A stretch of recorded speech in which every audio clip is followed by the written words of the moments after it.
Hello everyone.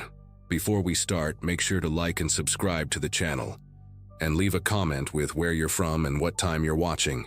That way, YouTube will keep showing you stories just like this one. Now, let's begin. Grandma Eloise passed away on a Friday morning in April 2024, and by Sunday afternoon, I found myself sitting cross-legged on the floor of her bedroom closet, surrounded by decades of her life packed into cardboard boxes. My mother had asked me to help sort through everything since she could barely step into the house without breaking down. At 26, fresh out of a failed engagement and temporarily crashing at my parents' place in rural Virginia, I had nothing but time on my hands.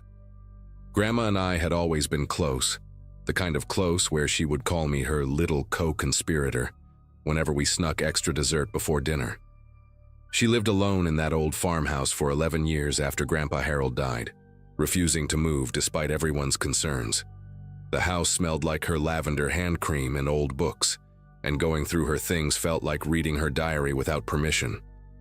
I expected to find old recipes, maybe some love letters from Grandpa, perhaps photographs from her years as a school teacher. What I did not expect was for my entire understanding of who she was to collapse within the span of a single afternoon. The first few boxes contained exactly what you would imagine. Report cards she had saved from students who had written sweet notes on the back, Christmas cards dating back to the 70s, receipts she had kept for absolutely no logical reason. I was actually smiling, shaking my head at how she had hoarded rubber bands in a mason jar, like they were precious gems. Then I pulled out a shoebox from the very back of her closet, hidden behind a stack of quilts she had sewn herself. It was heavier than it should have been, and the lid was secured with a thick rubber band that had nearly fused to the cardboard. When I finally pried it open, I found a bundle of documents wrapped in a faded silk scarf, the kind with hand-rolled edges that women wore in old Hollywood movies. There was a marriage certificate on top, yellowed and brittle, dated June 1961. The bride's name was Eloise Marie Compton, my grandmother's maiden name. But the groom was not Harold Weston, the man I had called Grandpa my entire life. The name typed in careful black letters was Vincent Agostino, and seeing it there made me feel like I had just stepped through a trap door into a room that was never supposed to exist. I sat there for a long time just staring at that certificate, trying to make it fit into the story of my grandmother that I had known my whole life. She married Grandpa Harold in 1965. I knew that because their anniversary was always a big deal, always celebrated with her famous lemon cake and too many candles. But this certificate said she had been married 4 years before that, to a man none of us had ever heard of. I carefully unfolded the other documents in the bundle, my fingers leaving smudges on paper that had not been touched in decades. There were photographs, small square ones with scalloped edges, the kind they used to take at photo booths. My grandmother, impossibly young, maybe 19 or 20, with victory rolls in her dark hair and red lipstick that photographed almost black. And next to her, a man with slicked back hair, a sharp jaw, and eyes that looked like they were keeping secrets even in a snapshot. He was handsome in a dangerous way, the kind of handsome that mothers warned their daughters about. On the back of one photo, in my grandmother's careful cursive, were the words, "V and me, Coney Island, June 1961. Beneath the photographs, I found newspaper clippings, brittle and brown at the edges, folded into small squares like someone had been hiding them for a very long time. The first one was from the Brooklyn Daily Eagle, dated March 1963. The headline read, "Local businessman sought for questioning in warehouse fire." There was no photo, but the article mentioned a Vincent Agostino, age 24, believed to be connected to the Marano crime family operating out of Red Hook. 3 men had died in that fire. The article said investigators suspected arson, that the warehouse had been used as a front for illegal gambling operations, and that Agostino had not been seen since the night of the blaze. I read it 3 times, waiting for the words to change, waiting for some other Vincent Agostino to appear, a different man with the same name, a coincidence that would let me keep my grandmother intact. But the next clipping was worse. It was from 2 weeks later, a smaller article buried on page 6, reporting that Vincent Agostino was now considered a missing person. His car had been found abandoned near the docks in Staten Island, doors open, keys still in the ignition. There was blood on the front seat. He was never seen again. My hands moved on their own after that, pulling out more papers, more secrets. There was a letter, handwritten on plain white paper, no envelope, no date. The handwriting was jagged, hurried, nothing like my grandmother's elegant script. It read, "Ellie, by the time you read this, I will be gone. Do not look for me. Do not ask questions. Forget you ever knew my name. They will come asking and you must tell them nothing. You were never my wife, we never met. Burn this letter and everything else. I am sorry for what I brought into your life. V." She had not burned it. She had kept it for over 60 years, tucked away in this shoebox along with her marriage certificate and those photographs and those terrible newspaper clippings. I tried to imagine her as a young woman, barely 22 years old, receiving this letter, realizing that her husband was either dead or running for his life, and that she could never speak of him again. I tried to imagine the fear she must have felt, the grief she could not share with anyone, the weight of pretending he had never existed. At the very bottom of the shoebox, beneath everything else, I found a small spiral notebook with a faded green cover. It was a diary of sorts, though not quite, more like scattered notes written in my grandmother's handwriting at different times over many years. The first entry was dated April 1963, just weeks after Vincent disappeared. Men came to the apartment today, 2 of them. They asked about V. I told them I did not know anyone by that name. They did not believe me. One of them grabbed my wrist hard enough to leave bruises. They said they would be back. I turned the page with shaking fingers. May 1963, moved to Virginia. Changed my name back to Compton. Told everyone I was a widow, that my husband died in Korea. No one questions a war widow. The entries continued, sparse but devastating. In 1965, she wrote about meeting Harold, a kind man who worked at the post office and brought her flowers every Sunday. In 1967, she wrote about their wedding, about how happy she was, about how she had finally started to feel safe. But then, in 1971, another entry. A man came to the school today, said he was looking for an old friend named Ellie Agostino. I told him there was no one here by that name. He smiled at me before he left. He knew. They still know. I kept reading, unable to stop, each entry pulling me deeper into a life I never knew existed. The entries were not frequent.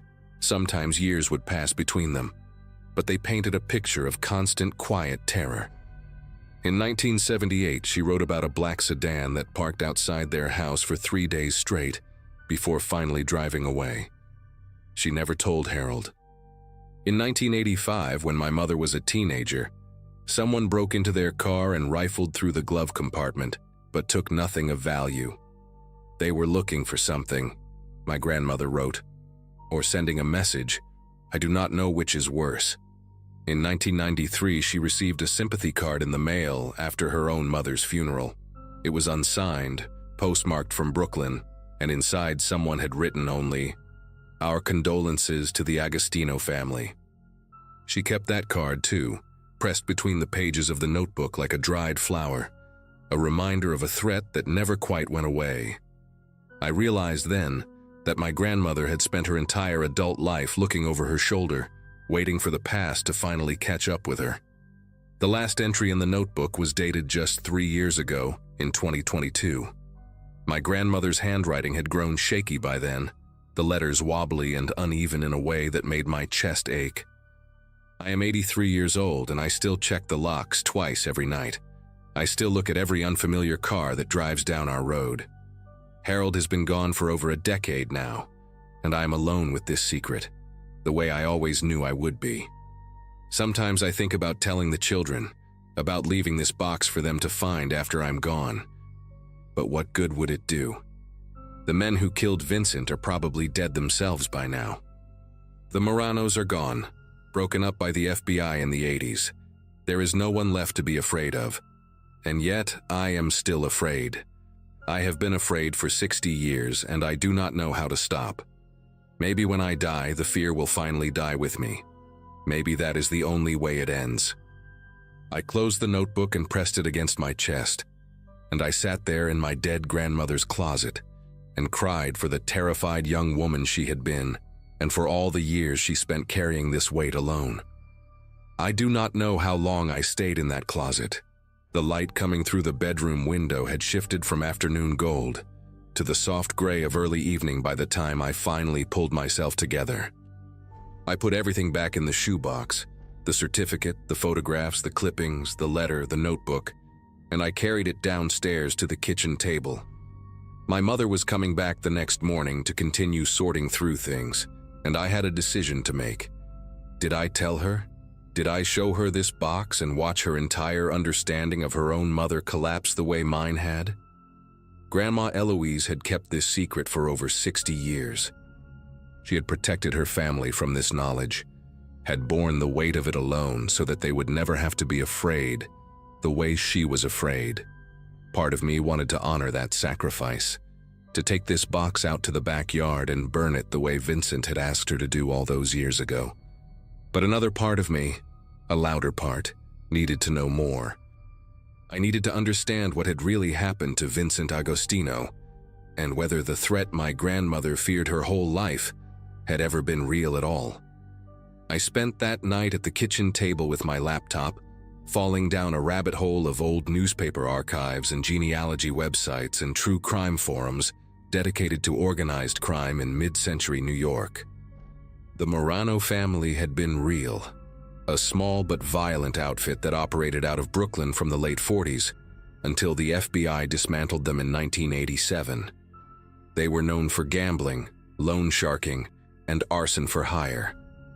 Vincent Agostino's name appeared in a few digitized court documents from the era, listed as a known associate, but never formally charged with anything. His disappearance in March 1963 was mentioned in a true crime book about unsolved mob murders that someone had excerpted on a forum.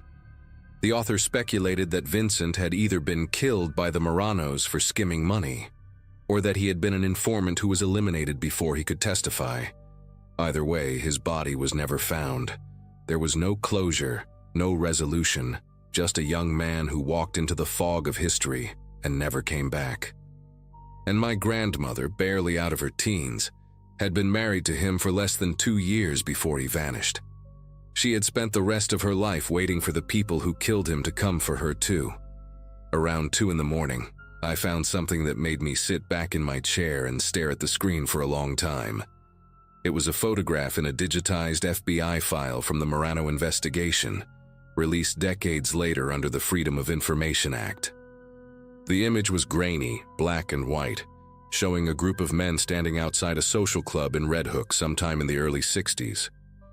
Most of the faces were labeled with names I did not recognize, soldiers and associates long dead or imprisoned. But in the corner of the frame, partially cut off, was a young man in a dark coat looking directly at the camera. The label beneath him read, V. Agostino, unconfirmed. I zoomed in as much as the resolution would allow, and even through the blur of age and pixels, I recognized the sharp jaw, the slicked back hair, those eyes that seemed to be keeping secrets. It was him. It was really him. My grandmother had married that man, had shared a bed with him, had probably loved him in the desperate way young people love before they understand what love costs. And he had walked away from her into a world of violence and shadows and never come back. I decided that night to keep the shoebox. I did not burn it, and I did not show it to my mother. Not right away, at least. Instead, I put it in the trunk of my car and drove back to my parents' house, and I spent the next few weeks trying to figure out what to do with the weight of what I had learned. Eventually, I did tell my mother. I waited until a quiet Sunday afternoon when my father was out golfing, and I sat her down at the kitchen table and opened the box in front of her. She cried, of course. She asked questions I could not answer. She looked at the photographs of her mother as a young bride and said she did not recognize the woman in them. But she also said something that has stayed with me ever since. She said, "All those years I thought she was just anxious. I thought she was paranoid about nothing. But she was protecting us. She was carrying all of this so we would never have to. We decided together to keep the secret within our immediate family. There was no point in telling my aunts and uncles, no reason to shatter their image of Grandma Eloise when she had worked so hard to build it. The Moranos were gone. Vincent was gone. The only person left who had been afraid was gone too. We let the fear die with her, the way she had hoped it would. I still have the shoebox. It sits on the top shelf of my closet now, behind a stack of old yearbooks and photo albums from college. Sometimes late at night when I cannot sleep, I take it down and look through its contents again. I study the photographs of my grandmother as a young woman, trying to find some trace of the fear that would come to define her life. But all I see is hope.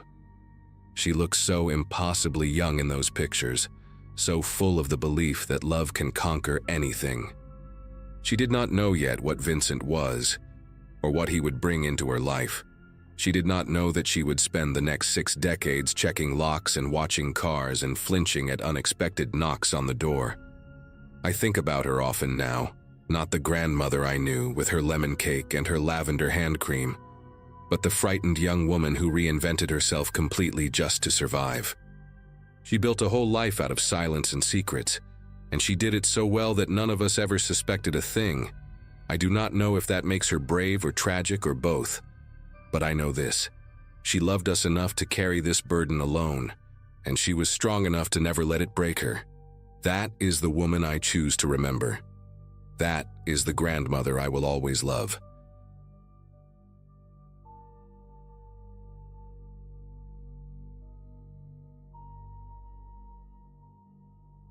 A cream-colored envelope changed everything, though I did not know it yet when I pulled it from the mailbox 5 days after we buried Dad.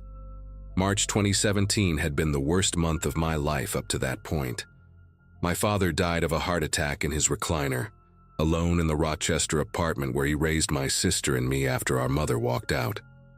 I was 24, working at a small accounting firm downtown, and my sister Tessa had just turned 22, still finishing her nursing degree while pulling night shifts at an assisted living facility.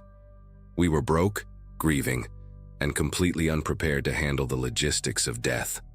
Dad never talked about what he wanted for a funeral, never talked about money, never talked about anything personal really.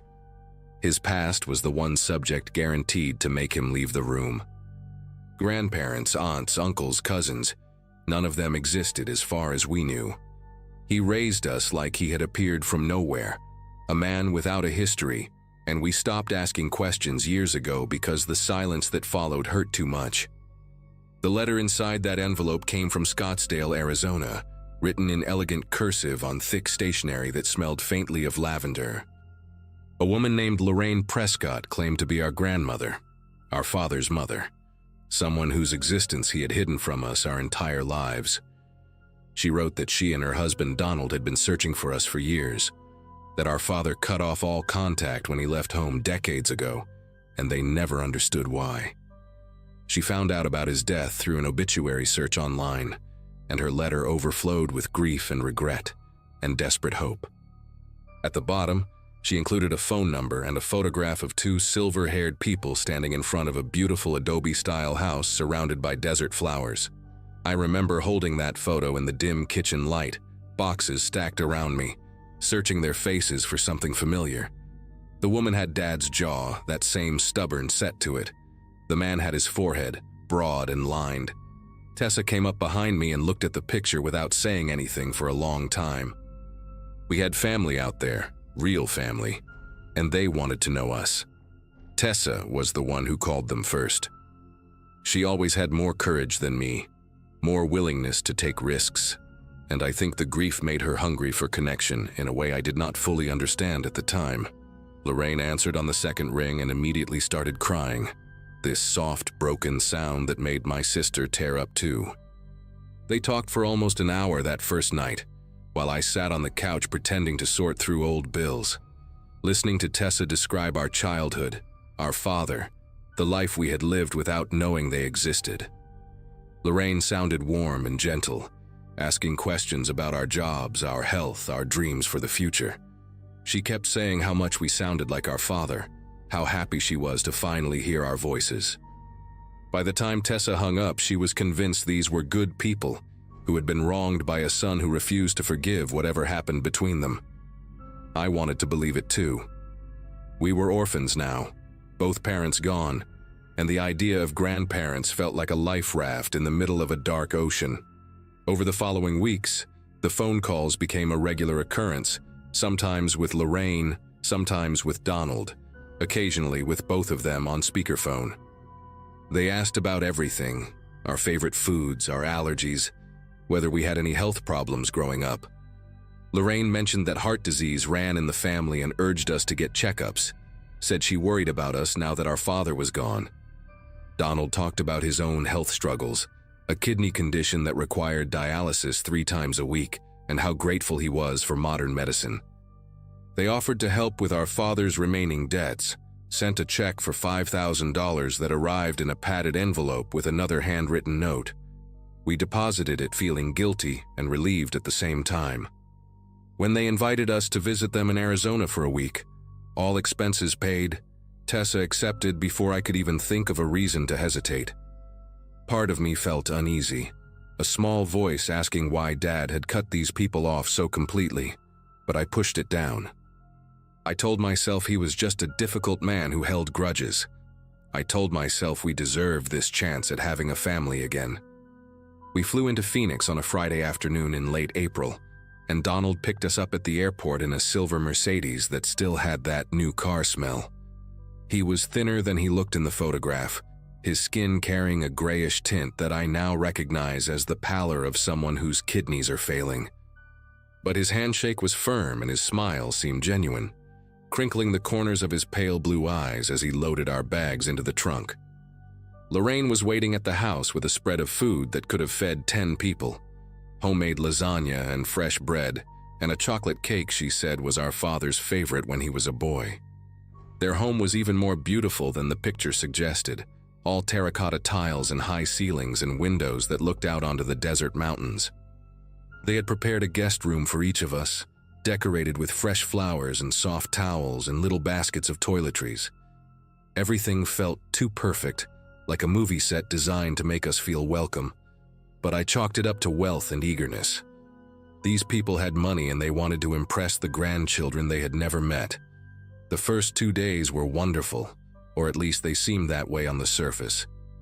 Lorraine took us shopping and bought Tessa a turquoise necklace that cost more than my monthly rent. Donald showed us his vintage car collection in the garage, 5 gleaming vehicles that he polished himself every Sunday morning. They told us stories about our father as a child, how he loved baseball and hated vegetables, how he used to build model airplanes in his room for hours. I learned that he had a dog named Chester who died when he was 12, and that he cried for a week straight.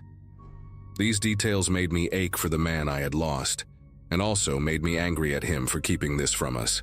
On the second night, Donald mentioned casually that he had scheduled us appointments at his personal physician's office for Monday morning. Just routine checkups, he said, since we were in town and it was important to know our family medical history. He would cover the cost, of course. Lorraine nodded and added that the doctor could run some blood work, check our kidney function and liver health, make sure we were in good shape. Tessa thanked them without hesitation. I said nothing, but something cold settled into my chest that I could not name. Monday morning came, and Donald drove us to a medical complex on the east side of Scottsdale, a sleek building with tinted windows and a lobby that looked more like a luxury hotel than a clinic. The physician, a tall man named Dr. Ashford with a silver goatee and an expensive watch, greeted Donald like an old friend. They shook hands and exchanged small talk about golf, while Tessa and I sat in the waiting room filling out paperwork. The forms asked detailed questions about our medical history, surgeries, medications, family illnesses going back 3 generations.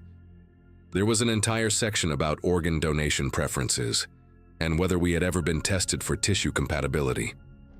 I stared at those words for a long time. my pen hovering above the page. When I asked the receptionist why they needed this information for a routine checkup, she smiled and said it was standard procedure, nothing to worry about. Dr. Ashford called us back one at a time. He examined me thoroughly, more thoroughly than any doctor ever had, checking my blood pressure, listening to my heart, pressing on my abdomen with cold fingers. He drew 6 vials of blood and asked me to provide a urine sample. Before I left, he mentioned that he wanted to schedule an ultrasound of my kidneys for later in the week, just to establish a baseline for future reference. I found Tessa in the waiting room looking pale and quiet, her arm wrapped in a bandage from her own blood draw. She said Dr. Ashford had asked her strange questions, things like whether she smoked or drank heavily, whether she had ever had hepatitis, whether she would consider being a living donor someday if a family member needed help. She laughed when she told me, said he was probably just being thorough, but her laugh sounded hollow. On the drive back to the house, Donald talked about how important family was, how blood relatives had a responsibility to take care of each other, how his own brother had saved his life years ago by donating bone marrow when Donald had leukemia. Lorraine sat in the passenger seat nodding along, occasionally glancing back at us with an expression I could not read. That night I lay awake in my guest room, staring at the ceiling fan spinning slowly above me, replaying every conversation we had since that first letter arrived, the questions about our health, the insistence on checkups, Donald's kidney disease, the forms asking about tissue compatibility. A picture was forming in my mind, ugly and impossible, and I wanted desperately to be wrong. The next morning I woke up early before anyone else in the house was stirring, and I did something I am not proud of. I went into Donald's study, a wood-paneled room at the end of the hallway that he had shown us briefly on our first day, and I searched through his desk. My heart was pounding so hard I could hear it in my ears, and every creak of the floorboards made me flinch. In the bottom drawer, beneath a stack of financial documents and old photographs, I found a folder labeled with our names. Inside were printed copies of our social media profiles, screenshots of posts going back years, a timeline of our lives pieced together from public information. There were notes in Lorraine's handwriting about our jobs, our addresses, our relationship statuses. And there was a letter from a transplant center in Phoenix, dated 2 months before our father died, informing Donald that he had been moved up the kidney transplant waiting list, but that a living donor would significantly improve his chances and reduce wait time. A highlighted section noted that first-degree relatives, particularly younger, healthy adults, were ideal candidates. My hands went numb. I could not feel my fingers as I placed everything back exactly where I found it. I spent the rest of that day pretending nothing had changed, smiling at breakfast, nodding along to Lorraine's stories about her garden club, watching Donald with new eyes as he moved slowly through the house. Every kind gesture now looked like manipulation. Every warm word sounded like a transaction. That afternoon, Lorraine suggested we all look through old family photo albums together, and I sat on the couch between her and Tessa while she turned page after page of faded pictures.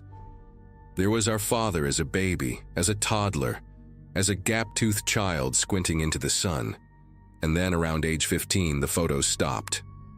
Lorraine's voice got tight when she reached those empty pages. She said our father changed when he was a teenager, became distant and angry, and one day he simply left and never came back. I asked her why, what happened, and she exchanged a glance with Donald that lasted half a second too long. She said she never understood it, that some children just reject their parents for no reason. But I saw something flicker behind her eyes, a shadow of something she was not telling us. That night, while Tessa was in the shower, I pulled her into my room and told her everything I had found. She stared at me like I had lost my mind.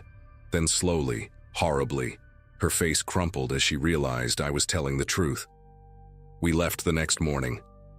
I told Lorraine that Tessa had gotten a call from work, some emergency at the nursing home that required her to come back early, and we needed to catch the first flight out. Lorraine's face did something complicated when I said it. A flash of panic quickly smoothed into concern. She insisted on driving us to the airport herself, said Donald was not feeling well enough for the trip, The ride was excruciating. 40 minutes of small talk and strained silences while my sister gripped my hand so tight I thought she might break my fingers. At the terminal, Lorraine hugged us both and told us she loved us, that she hoped we would come back soon. That family was the most important thing in the world. Her perfume smelled like lavender, the same scent from that first letter, and it made my stomach turn. As we walked through the sliding doors into the airport, I glanced back and saw her standing by the car, watching us with an expression that haunts me still. It was not sadness or disappointment. It was calculation, the look of someone already planning their next move. We did not speak until we were past security, and then Tessa started crying and could not stop for the entire flight home. We never went back to Arizona. We never answered another phone call from that Scottsdale number. Lorraine sent letters for months afterward, each one more desperate than the last, talking about how much they missed us, how Donald's health was declining, how they just wanted to help and be part of our lives. One letter mentioned that Dr. Ashford had called with our test results and wanted to discuss them with us urgently. Another included a check for $10,000 and a note saying it was an early inheritance, no strings attached.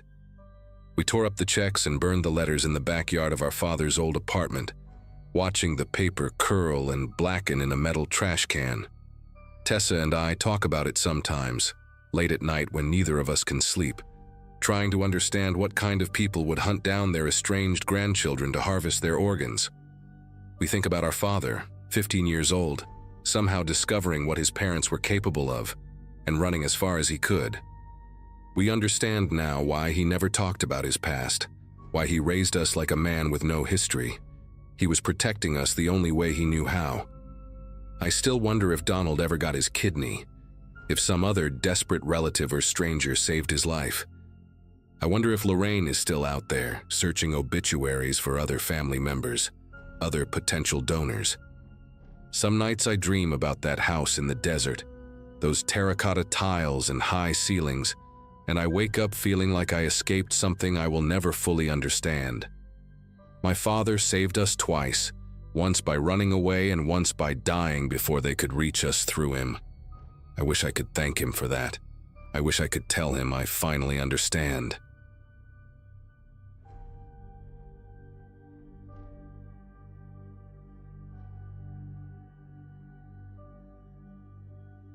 Nobody in my family wanted to deal with Grandpa Warren's house after the funeral, so the job fell on me. I was 34, recently divorced, sleeping on my buddy's couch in Harrisburg, and technically unemployed, which apparently made me the perfect candidate. The old man had lived alone in that place in rural Pennsylvania for over 40 years, collecting everything he ever touched, and the house needed to be cleared before the estate sale in April. I drove out there on a Friday morning in March 2023, expecting maybe 2 weeks of work. The house smelled exactly like I remembered from childhood visits, that mix of old wood, mothballs, and something faintly metallic that I always associated with the basement. Same floral wallpaper in the kitchen, same grandfather clock in the hallway that had been stuck at 3:47 for as long as I could remember. Started upstairs with the easy stuff, clothes and books and old photo albums, but I knew the basement was going to be the real nightmare. Everyone in the family knew about that basement. Grandpa had been shoving things down there since the early 80s. I spent the first 2 days just creating walkways through the mess, broken furniture, dead appliances, towers of magazines and newspapers that reached the ceiling in some spots. My aunt had warned me it would be bad, but she had no idea. By Wednesday afternoon, I finally made it to the far end of the basement, past the ancient furnace that groaned every time the heat kicked on. That is when I noticed something strange. A section of the back wall, maybe 6 feet wide, was completely blocked off by a heavy canvas tarp and a stack of wooden crates. When I dragged the crates aside, there was a door behind them. Not a regular interior door, but a thick metal one, like something you would see on a storage unit, with a heavy padlock holding it shut. The lock was old but solid, no rust on it at all, which meant someone had been maintaining it. I went upstairs and searched through Grandpa's desk for almost an hour before I found a small brass key in an envelope. The envelope just said, "Storage," in his careful handwriting. I remember my palms were damp when I fitted the key into that lock. I figured it was probably valuables, maybe some antiques or cash he did not trust the banks with. I had no idea what I was about to walk into. The door swung open easier than I expected, and the smell hit me first. Not rot or mold, but something clinical, like rubbing alcohol mixed with old paper. I used my phone flashlight to find a pull chain, and when the bare bulb flickered on, I saw a room about the size of a single-car garage. The walls were lined with metal shelving units, the industrial kind you see in warehouses, and every shelf was packed with boxes. Cardboard file boxes, the type you buy at office supply stores, each one with a white label on the front.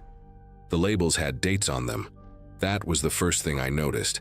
Dates going back decades: 1987, 1991, 1994, 2003, 2011. They were not in order, just scattered across the shelves, but there had to be at least 30 or 40 boxes in there. In the center of the room was a wooden desk with an old lamp on it, the kind with the green glass shade, and a chair that looked like it had been sat in thousands of times. The seat cushion was worn down to almost nothing. I stood in that doorway for a long time, just trying to understand what I was looking at. My first thought was that Grandpa had been running some kind of side business, maybe tax stuff, or legal documents for people in town. That would have made sense. That would have been fine. I pulled down the first box I could reach, the one labeled 1994, and set it on the desk. Inside were file folders, maybe a dozen of them, each one thick with papers. I opened the first folder and found newspaper clippings. They were yellow and brittle, carefully cut out and preserved in plastic sleeves. The headlines made my throat tighten. Woman found dead near creek, no suspects. Police baffled by brutal slaying in Westmoreland County. Body discovered in wooded area. Investigation ongoing. Every clipping was about a murder. Unsolved murders. I flipped through the folder, and there had to be 15 or 20 articles in there. All from different newspapers, all from 1994, all about killings that were never solved. At the bottom of the folder, underneath all the clippings, there was a small Ziploc bag. Inside the bag was a silver bracelet with a charm on it, a little heart with the letter M engraved on it. I just stared at it. My brain was trying to come up with an explanation. Maybe Grandpa had been interested in true crime, like those people who follow cold cases as a hobby. Maybe he collected this stuff because he wanted to help somehow. But that bracelet, that was not a newspaper clipping, that was something real, something someone had worn on their wrist.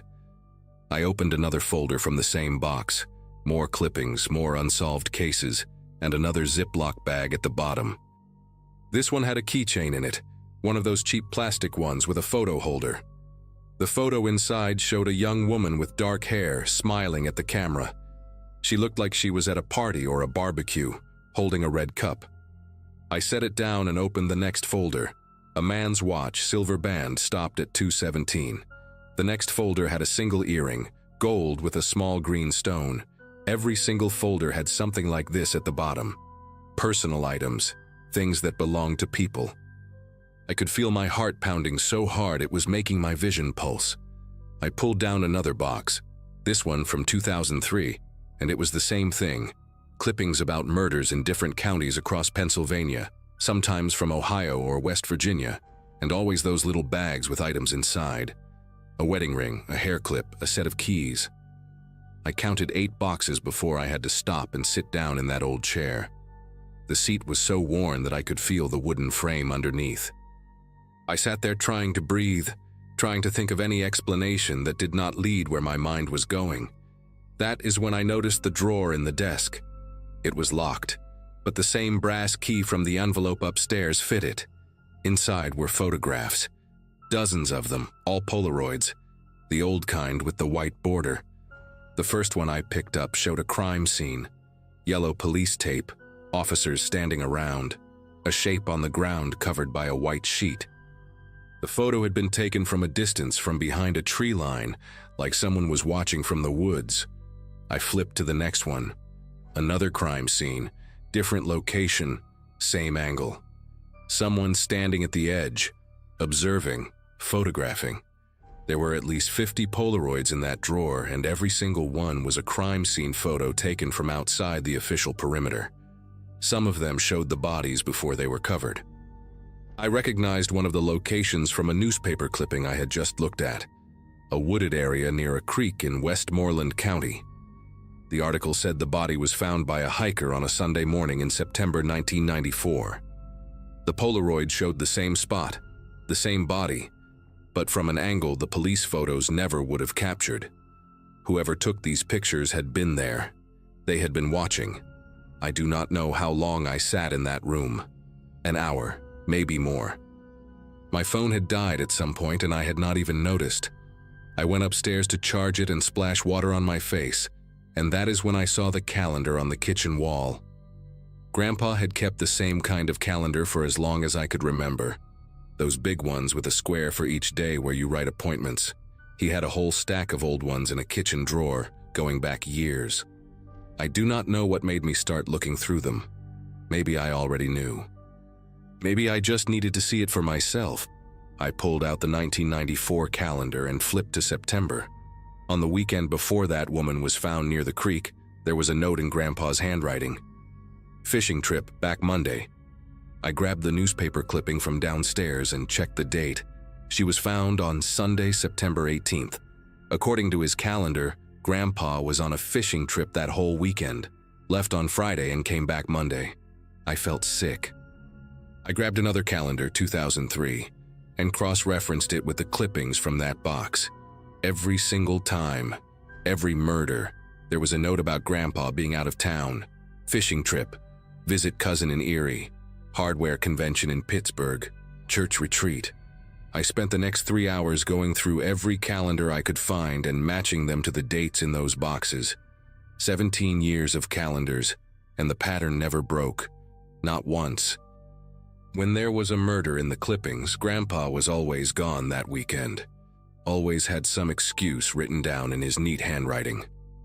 I started making a list on a piece of paper, 2 columns, one for the murder date and one for his alibi. By the time I got to the bottom of the page, I had 23 entries, 23 unsolved murders across 3 states, 23 weekends where my grandfather was supposedly fishing or visiting family or attending some event. I thought about calling the police right then. I had my phone in my hand, thumb hovering over the keypad, but I did not. I could not. This was the man who taught me how to ride a bike, the man who took me to baseball games and bought me ice cream and sat with me when I had nightmares. I needed more. I needed to be absolutely sure before I destroyed his memory, before I told my mother that her father was a monster. So I kept digging. At the bottom of the desk drawer, underneath all the Polaroids, there was a leather notebook. The cover was cracked and worn, like it had been handled 1,000 times. I opened it and found page after page of handwritten notes, all in Grandpa's careful script, dates, locations, names. Some entries were just a few lines. April 14th, 1991. Route 30, rest stop near Greensburg. Female, late 20s, brown hair, blue Toyota in the parking lot, alone. Other entries were longer, more detailed. Physical descriptions, habits, what time someone left work or went jogging or walked their dog. I realized I was looking at surveillance notes. He had been watching these people, studying them, learning their routines. The notebook went on for over 100 pages, and not every entry had a corresponding newspaper clipping. Some of them were just notes, just observations, people he had watched but never acted on, or maybe people whose bodies were never found. I thought I was going to throw up. I actually leaned over the desk expecting it to happen, but nothing came up. My body just shook. I had to put my head between my knees and focus on breathing until the room stopped spinning. When I finally looked up again, I noticed something I had missed before. On the wall behind the desk, partially hidden by one of the shelving units, there was a map. It was a large map of Pennsylvania and the surrounding states, pinned to the wall with thumbtacks. And there were marks on it. Red dots, dozens of them scattered across the region, Some had small dates written next to them in black ink. I recognized some of the locations from the newspaper clippings. Westmoreland County, a spot near the Ohio border, somewhere in the mountains up north. Every red dot was a place where someone had died. I stood there staring at that map for a long time, counting the dots. There were more dots than there were boxes on the shelves. A lot more. Some of the older dots, the ones from the 80s, had faded so much they were almost pink. He had been doing this for decades, maybe since before I was born, maybe since before my mother was born. I thought about every family dinner, every Christmas, every Thanksgiving where Grandpa sat at the head of the table and carved the turkey and told jokes that made everyone laugh. I thought about the way he used to call me champ and ruffle my hair, how he smelled like pipe tobacco and peppermint. This man, this monster, had been hiding in plain sight my entire life, and nobody had ever suspected a thing. I left that room and locked it behind me. I sat on the basement stairs for what felt like hours, just staring at the concrete floor, trying to figure out what to do. Part of me wanted to burn it all, drag those boxes outside, douse them in gasoline, and watch decades of horror turn to ash. Nobody would ever know. Grandpa would stay the kind old man in everyone's memory, and I would carry this secret until I died. But then I thought about those items in the Ziploc bags. The bracelet with the letter M, the keychain with the smiling woman, the wedding ring. Those belonged to real people. People who had families that never got answers, never got closure, spent years wondering what happened to their daughter or sister or wife. I could not take that from them. I could not let Grandpa win one more time. So I called the police. I sat on those basement stairs and dialed 911 and told the dispatcher that I had found something at my grandfather's house, something related to old crimes, and I needed someone to come look at it. The deputy who showed up probably thought I was crazy at first. Some guy rambling about boxes and murder clippings in a secret room. But then I showed him. I watched his face change as he opened those folders and saw the Polaroids and the map. He made some calls, and within 2 hours that house was full of state police and FBI agents. That was almost 2 years ago now. I am still not allowed to talk about the details of the investigation, but I can tell you what became public record. They matched items from those boxes to 14 unsolved murders across Pennsylvania, Ohio, and West Virginia. 14 families who finally learned what happened to their loved ones. The investigators told me there are probably more, cases from the 70s and early 80s where the evidence is too degraded to make a definitive connection. My mother stopped speaking to me after the story hit the news. She says I destroyed her father's memory for nothing, that I must have misunderstood what I found, that there has to be another explanation. There is not. I know what I saw in that room. I know what those calendars said. Some nights I still dream about that map on the wall, all those faded red dots spreading across 3 states like a disease. I think about the fact that he died peacefully in his sleep at 87 years old, surrounded by family, and never answered for any of it. I think about how I sat on his lap as a kid and he read me stories before bed. And I wonder how many other families out there have basements they have never looked in, with doors they have never opened, hiding secrets that would shatter everything they thought they knew.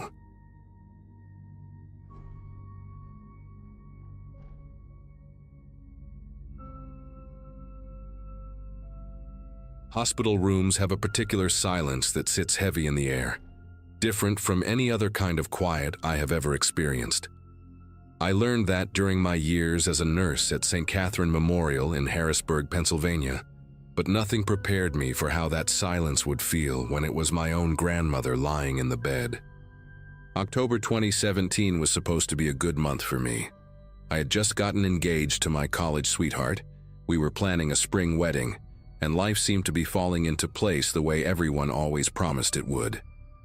Then my mother called at 6 in the morning on a Tuesday, her voice cracking, as she told me that Nana Ruth had collapsed in her kitchen, and the doctors were saying she might not have much time left.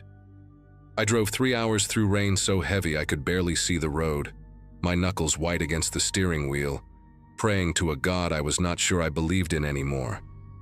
By the time I arrived, She had already slipped into that halfway state between consciousness and whatever comes next. Her eyes closed and her breathing shallow and labored. Nana Ruth was 87 years old, and until that Tuesday morning, she had seemed invincible to me. She still lived alone in the same farmhouse where she had raised my mother, still tended her vegetable garden every spring, still made her famous apple butter every fall, and sent jars of it to everyone in the family. I had graduated nursing school when I was 23, young and idealistic, convinced that understanding the mechanics of death would somehow make it easier to face. Sitting beside her bed that Wednesday, holding her hand while my parents took turns pacing the hallway and making phone calls, I realized how wrong I had been. Her skin felt like tissue paper, thin and dry and fragile in a way that made my throat tighten every time I looked at her. She had been mumbling in her sleep all morning, fragments of sentences that made no sense, names I did not recognize, what sounded like apologies directed at people who were not in the room. I thought it was just the medication, or the confusion that often comes at the end, until her fingers suddenly curled around mine with surprising strength and her eyes snapped open. She looked directly at me, and for a moment she was completely lucid, completely present, and completely terrified. She was not supposed to come home that night, Nana Ruth whispered, her voice dry and cracked like autumn leaves. I leaned closer, thinking I had misheard her, thinking maybe she was still caught in some dream from her past. But her eyes were locked onto mine with an intensity that made me want to pull away. I need to tell you, before I go, I need someone to know. Her grip on my hand tightened even more, her brittle fingernails pressing into my palm hard enough to leave marks. I glanced toward the door, wondering if I should call for my mother, but something in Nana Ruth's expression stopped me. She looked like a woman who had been carrying a weight for so long that her bones had bent around it. And now, at the very end, she was desperate to set it down. I told her it was okay, that she could tell me anything, that I was listening. I had no idea what I was agreeing to hear. She started talking in a voice so low I had to lean my ear close to her mouth, close enough to smell the staleness of her breath and the faint chemical scent of the medications dripping into her arm. She told me about a night in the summer of 1987, a night when she was still living in Waynesboro with my grandfather before he passed. She told me about her neighbor, a woman named Donna Whitmore, who lived in a small blue house at the end of Chestnut Road with her husband and 2 young children. Nana Ruth's voice trembled as she described Donna, a quiet woman with auburn hair, who always wore a silver cross around her neck and who brought over casseroles whenever someone in the neighborhood was sick. She was kind, Nana Ruth said, and something in the way she said it made my chest feel tight. She did not deserve what happened to her, none of it, and I let them blame the wrong person because I was too afraid to speak. I sat there frozen, my heart pounding against my ribs, watching tears leak from the corners of my grandmother's eyes and disappear into the pillow beneath her head. The story came out in fragments, like she was pulling pieces of glass from a wound that had never properly healed. That summer night in 1987, Donna Whitmore was supposed to be visiting her sister in Pittsburgh. Her husband, a man named Gene, had told everyone in the neighborhood that Donna would be gone for the whole weekend. He mentioned it at the hardware store, at the diner, to anyone who would listen. Nana Ruth said she remembered thinking it was strange how often he brought it up, like he wanted to make sure people knew the house would be empty, except for him and the kids. She was sitting on her porch that Friday evening, shelling peas into a metal bowl, when she saw someone walking up the path toward the Whitmore house. It was not Gene. It was a man she recognized from church, someone named Lloyd Becker, who worked at the lumber mill on the edge of town and who had been seen talking to Gene in hushed voices for weeks before that night. Lloyd was carrying something wrapped in a dark cloth, something long and heavy, and he walked with the kind of purpose that made Nana Ruth set down her bowl of peas and watch. She told me she almost called out to him, almost asked what he was doing there when Gene's wife was supposed to be away. But something stopped her, a feeling in her gut, a warning she could not name, a sense that she was seeing something she was not supposed to see. She watched Lloyd disappear around the back of the Whitmore house, and she told herself it was none of her business, that he was probably just there to help Jean with some project, that there was nothing wrong with a man visiting his friend on a Friday night. She went inside and made dinner for my grandfather, and she tried to forget about the way Lloyd had walked, the way his shoulders were hunched like he was bracing for something. It was almost midnight when she heard the screaming. Even 30 years later, lying in that hospital bed, Nana Ruth's face twisted when she described the sound. Raw, animalistic, the kind of scream that does not sound human because humans are not supposed to feel that much pain. The screaming stopped after a few minutes, and then there were sirens, and then the flashing lights of police cars lit up the whole street in red and blue. Donna Whitmore had come home early from Pittsburgh because her sister had gotten sick. She was not supposed to be there, but she was. The police ruled it a burglary gone wrong. Donna had walked in on an intruder, they said, someone who panicked and attacked her before fleeing into the night. Jean played the grieving husband so well that no one thought to look at him too closely. He wept at the funeral. He held his children. He accepted casseroles from the same neighbors who had received them from his dead wife. But there was a man who lived 2 streets over, a drifter named Terence Gould, who had been in town for only a few months, doing odd jobs and sleeping in a room above the old feed store. Terence had a record: petty theft, a bar fight that landed him 6 months in county jail, and he had no alibi for that Friday night because he had been drinking alone in his room. The police found a pawn ticket in his pocket for a silver necklace with a cross pendant, and that was enough. Terence Gould was arrested, tried, and convicted of Donna Whitmore's murder within 8 months. He died in prison in 2003, still swearing he was innocent, still claiming he had bought that necklace from a man he met outside a bar and had no idea where it really came from. Nana Ruth's voice broke when she told me why she never said anything. Lloyd Becker was her brother. Her younger brother, the baby of the family, the one she had helped raise after their mother died when Lloyd was only 6 years old. She had watched him take his first steps, taught him to read, protected him from their father's temper when the old man came home drunk and looking for someone to hit. Lloyd was not a good man. She knew that, she had always known that. But he was her blood, and when the police came knocking on doors asking if anyone had seen anything unusual that night, she told them no. She said she had been inside all evening, that she had not looked out her window, that she had not seen Lloyd walking toward the Whitmore house with something heavy in his hands. She lied to protect the boy she had raised, and in doing so, she condemned an innocent man to die behind bars for a crime he did not commit. "I have carried it every day since," she whispered, her voice barely audible now, her grip on my hand weakening. "Every single day, and now I am going to meet my Maker, and I do not know if he will forgive me. But I needed you to know. Someone had to know the truth." She died less than an hour later, slipping away so quietly that I almost missed it. One moment she was breathing, shallow and labored, and the next moment, she simply was not. I sat there holding her hand long after it went cold, unable to move, unable to process what she had told me. My mother came back into the room with 2 cups of coffee and found me like that, staring at Nana Ruth's face, tears streaming down my cheeks without me even realizing I was crying. I did not tell her what I had heard. I did not tell anyone. Part of me wanted to believe it was just the ramblings of a dying woman, the confusion of a brain shutting down, memories tangled with dreams and regrets that had no basis in reality. I held on to that hope through the funeral, through the burial in the little cemetery behind the Methodist church, where Nana Ruth had worshipped for 60 years, through the weeks that followed when I tried to return to my normal life and pretend that everything was fine. But I could not stop thinking about Donna Whitmore, about Terence Gould, about a man named Lloyd Becker who walked toward a house with something heavy in his hands on a summer night 30 years ago. It was almost 3 weeks after the funeral when I finally broke down and searched for it online.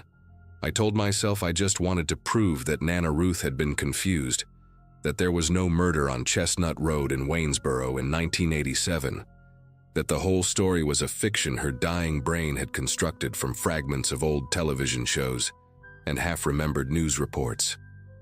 I typed in Donna Whitmore Waynesboro 1987 and hit enter, and the first result made me feel like all the air had been sucked out of the room. There she was, a newspaper photograph from the Waynesboro Herald, grainy and faded, but unmistakably real.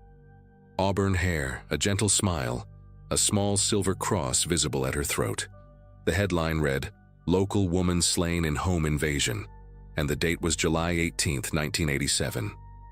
I scrolled through article after article, my hands trembling against the keyboard, reading about the investigation, the arrest, the trial, the conviction. Terrence Gould's mugshot stared back at me from the screen, a thin man with hollow eyes and a look of bewildered terror, like he could not understand what was happening to him. And then I found something that made me stop breathing entirely. A small article from just 2 months earlier, buried in the local news section of the Waynesboro paper. The headline read, "Cold Case Review, 1987. Whitmore Murder Reopened After New Evidence Surfaces."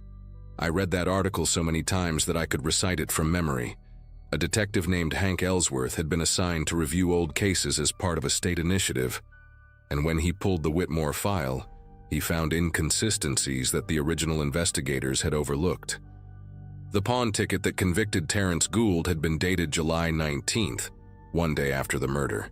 But the pawnshop owner's records showed he had not opened until noon that day, and witnesses placed Terrence passed out drunk in his room above the feed store until well past 2 in the afternoon. There was no way he could have pawned that necklace in the window of time the prosecution claimed. More troubling still, Detective Ellsworth had found notes in the original case file suggesting that another neighbor had mentioned seeing someone near the Whitmore house that night, a man who did not match Terrence Gould's description at all. That lead was never followed up. The neighbor who made the statement had died in 1994, but her name was still there in the file, written in faded blue ink on a yellowed piece of paper. Her name was Ruth Becker, my grandmother. She had told the police something after all, something that contradicted her later testimony, and someone had buried it. I spent the next week barely sleeping, barely eating, reading everything I could find about the case and about the people involved. Gene Whitmore had remarried in 1991 and moved to Florida, where he died of a heart attack in 2008. Lloyd Becker, my great-uncle, a man I had never met, whose name I had never even heard until Nana Ruth whispered it in that hospital room, had left Waynesboro shortly after the trial and spent the rest of his life drifting between small towns in the Midwest. He died alone in a motel room in Iowa in 2012. Liver failure, no family at the funeral. The only people still alive who might know the truth were Donna's 2 children, now grown adults with families of their own, and they had apparently been the ones pushing for the case to be reopened. I found an interview with the daughter, a woman named Catherine who was 6 years old when her mother was killed. She said she had spent her whole life believing Terrence Gould was the monster who destroyed her family, but now she was not so sure. She said she remembered things from that night, fragments that did not make sense, images of her father talking to a man in their backyard while her mother was supposed to be in Pittsburgh. She was too young to understand what she was seeing, but the memory never left her. I called Detective Ellsworth on a Monday morning in November, sitting in my car in the parking lot of the hospital where I worked because I could not bring myself to make that call from inside my apartment. My voice was shaking when I told him who I was and what I knew, and there was a long silence on the other end of the line before he asked me to come to the station and give a formal statement. I drove to Waynesboro that same afternoon, 3 hours through the same route I had taken to see my grandmother die, and I sat in a small gray room with fluorescent lights and told a stranger everything Nana Ruth had told me. I showed him the notes I had written in the days after her death, every detail I could remember, every name and every description. He listened without interrupting, his face completely unreadable, and when I finished he thanked me and said they would be in touch. I walked out of that station feeling hollowed out, like I had left something essential behind in that room. I had just destroyed my grandmother's memory, exposed her as someone who let an innocent man rot in prison to protect a killer. But I also knew that Terrence Gould deserved to have his name cleared, even if he was no longer alive to see it. His family deserved to know. Donna's children deserved to know. The truth does not stop mattering just because the people who lived it are gone. The case is still under investigation as of now. Detective Ellsworth told me last month that they are working on officially exonerating Terrence Gould, though these things take time and the wheels of justice turn slowly, especially for a man who has been dead for over 15 years. I never told my mother what Nana Ruth confessed to me, and I do not know if I ever will. Some truths are too heavy to share with people who love the person being accused, and my mother worshipped her mother the way I once did. I think about Nana Ruth every day now, not the woman who made apple butter and taught me to bake pies, but the woman who sat on her porch and watched a man walk toward a murder and did nothing to stop it. I think about how she lived with that secret for 30 years, how she went to church every Sunday and prayed to a God she believed was watching, how she held that weight until it finally crushed her. I do not know if I can forgive her. I do not know if anyone can. But I know that she wanted the truth to come out, even if she was too afraid to be the one who told it. In the end, that was why she told me. She knew I would not be able to stay silent. She knew I would do what she never could. And maybe that was her way of making amends, passing the burden to someone strong enough to carry it into the light. I just wish she had done it 30 years sooner, before Terrence Gould died alone in a prison cell for a crime he did not commit, still waiting for someone to believe him.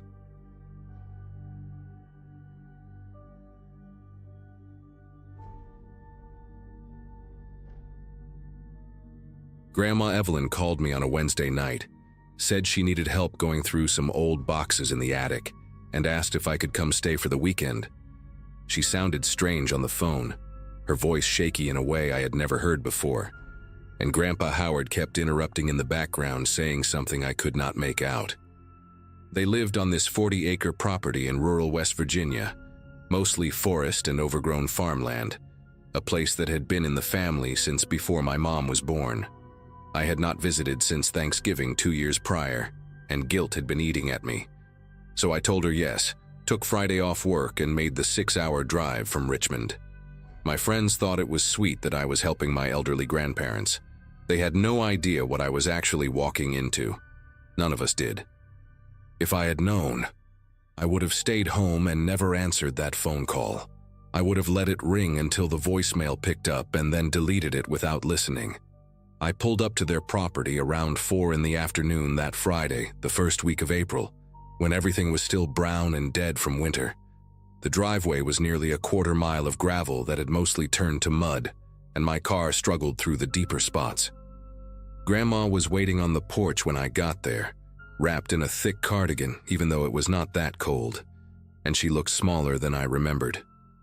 Grandpa stayed inside watching some game show on the old television, barely acknowledged me when I walked through the door with my overnight bag. There was this tension in the house that I picked up on immediately, little looks between them when they thought I was not paying attention. Grandma would start to say something and then catch herself, change the subject to something mundane like the weather or what she was making for dinner. I figured they were just getting old, maybe having some health issues they did not want to worry me about. But it was more than that. Something was wrong in that house, something neither of them wanted to talk about. And I spent that whole first evening trying to figure out what it was. Saturday morning I woke up early, around 6, because I heard the back door slam shut. I looked out the window of the guest bedroom and saw Grandpa walking toward the tree line at the edge of their property, carrying a plastic grocery bag in one hand. He moved faster than I had seen him move in years, with purpose, like he had somewhere to be. I thought maybe he was going to feed some stray cats or check on something in the old barn, so I did not think much of it and went back to bed for another hour. When I came downstairs for breakfast, he was already back, sitting at the kitchen table with coffee like nothing had happened. Grandma made scrambled eggs and toast, and we talked about normal things, my job, my apartment, whether I was seeing anyone. But I noticed the grocery bag was gone, and when I casually asked Grandpa what he had been doing outside so early, he just said he was checking the property line for fallen branches. Grandma's fork stopped halfway to her mouth for just a second, then she kept eating like everything was fine. That was the first real lie I caught them in, and it made me curious about what else they were hiding. After breakfast, Grandma asked if I wanted to take a walk around the property, get some fresh air before we started on the attic boxes. I said sure, thinking it might be nice to stretch my legs after the long drive. We walked past the old chicken coop that had not housed chickens in decades, past the collapsing barn with the rusted tractor inside, and toward the edge of the woods. Grandma pointed out different trees she remembered from her childhood, told me stories about playing in these woods when she was a girl. But I noticed she kept steering us away from a certain direction, always finding a reason to turn left instead of right, to circle back toward the house. At one point I saw what looked like a worn path cutting through the underbrush, heading deeper into the forest, and I asked her where it led. She got quiet for a moment, then said it was just an old hunting trail that did not go anywhere anymore. Her voice was tight when she said it, and she would not meet my eyes. That path was clearly still being used, the vegetation trampled down, fresh boot prints visible in the mud. Someone had walked that trail recently, and Grandma did not want me to know about it. That afternoon, while my grandparents were napping, I decided to follow the trail myself. I told myself I was just curious. Maybe there was an old shed or something interesting back there, nothing to worry about. I put on my hiking boots and headed into the woods, following the worn path through the trees. The forest was dense, mostly oak and pine, and the further I walked, the quieter everything got. No birds singing, no squirrels running through the branches, just my footsteps crunching on dead leaves. After about 10 minutes, the trail opened up into a small clearing, and that is when I saw the well. It was an old stone well, the kind you see in pictures from 100 years ago, with a wooden cover that had been placed over the top. The cover looked newer than the well itself, maybe only a few years old, and there were heavy rocks placed on top of it like someone wanted to make sure it stayed closed.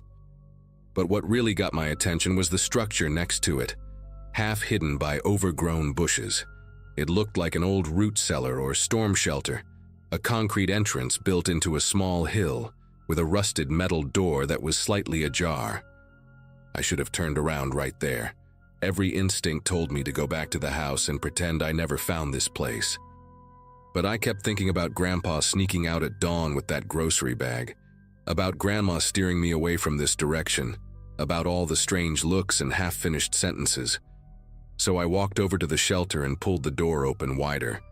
The hinges screamed with rust and a smell hit me immediately, damp earth and something else, something stale and human. I used my phone flashlight to look inside and my heart started pounding so hard I could feel it in my throat. There were stairs leading down into darkness, maybe 8 or 10 concrete steps, and at the bottom I could see a small room. Someone had been living down there. There was a cot with blankets piled on it, empty water bottles scattered on the floor, canned food stacked against the wall, a bucket in the corner that I did not want to think about. And on the walls, written in what looked like marker or maybe charcoal, were words. Sentences. Please. I made myself go down those stairs even though every part of me wanted to run. And I started reading what was written on those concrete walls. The handwriting was messy, desperate. Some of it scratched so hard into the concrete that whoever wrote it must have broken the marker or charcoal more than once. The first thing I read was near the door, at eye level, and it said, "Please don't send me back, they will kill me." No punctuation, no capitals, just raw fear put into words. Further along the wall, there was more. "I did what you asked, I stayed quiet." And then, in bigger letters near the cot, "How long do I have to stay here?" There were tally marks scratched into one section of the wall, grouped in sets of 5, and I counted them twice to make sure. 117 days. Someone had been down here for almost 4 months, marking each day, waiting for something. The most recent writing was near the stairs, and it was different from the rest, calmer somehow, more resigned. It just said, "They are good people, they are trying to help me, I know that now." That one disturbed me more than all the desperate pleas combined. It sounded like something a person would write after they had given up, after they had accepted whatever was happening to them. I took pictures of everything with my phone. my hands trembling so badly that half of them came out blurry. I searched the rest of the shelter, looking for anything that might tell me who had been kept down here. Under the cot, I found a small pile of clothes, a worn flannel shirt and jeans that looked like they belonged to a man, maybe medium build. There was a paperback book with the cover torn off, some kind of thriller from what I could tell, with pages dog-eared throughout. In the corner behind the food cans, I found a wallet. It was old, the leather cracked and faded, and inside there was no money, no credit cards, just a West Virginia driver's license. The photo showed a man in his 30s, thin face, dark hair, tired eyes. The name on the license was Curtis Allen Webb, and according to the birth date, he would have been 34 when the license was issued. The issue date was 2015, which meant it had expired years ago. I stared at that face for a long time, trying to understand what I was looking at. Who was this man? Why had my grandparents been keeping him in an underground shelter on their property? And where was he now? The cot had not been slept in recently. The blankets were cold, and there was a layer of dust on everything. Whoever Curtis Webb was, he had not been down here for a while, but someone was still maintaining this place, still coming out here. The grocery bag Grandpa had carried that morning had to be connected somehow.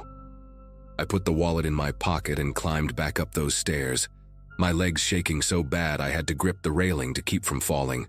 When I got outside, I looked at the well again, really looked at it this time.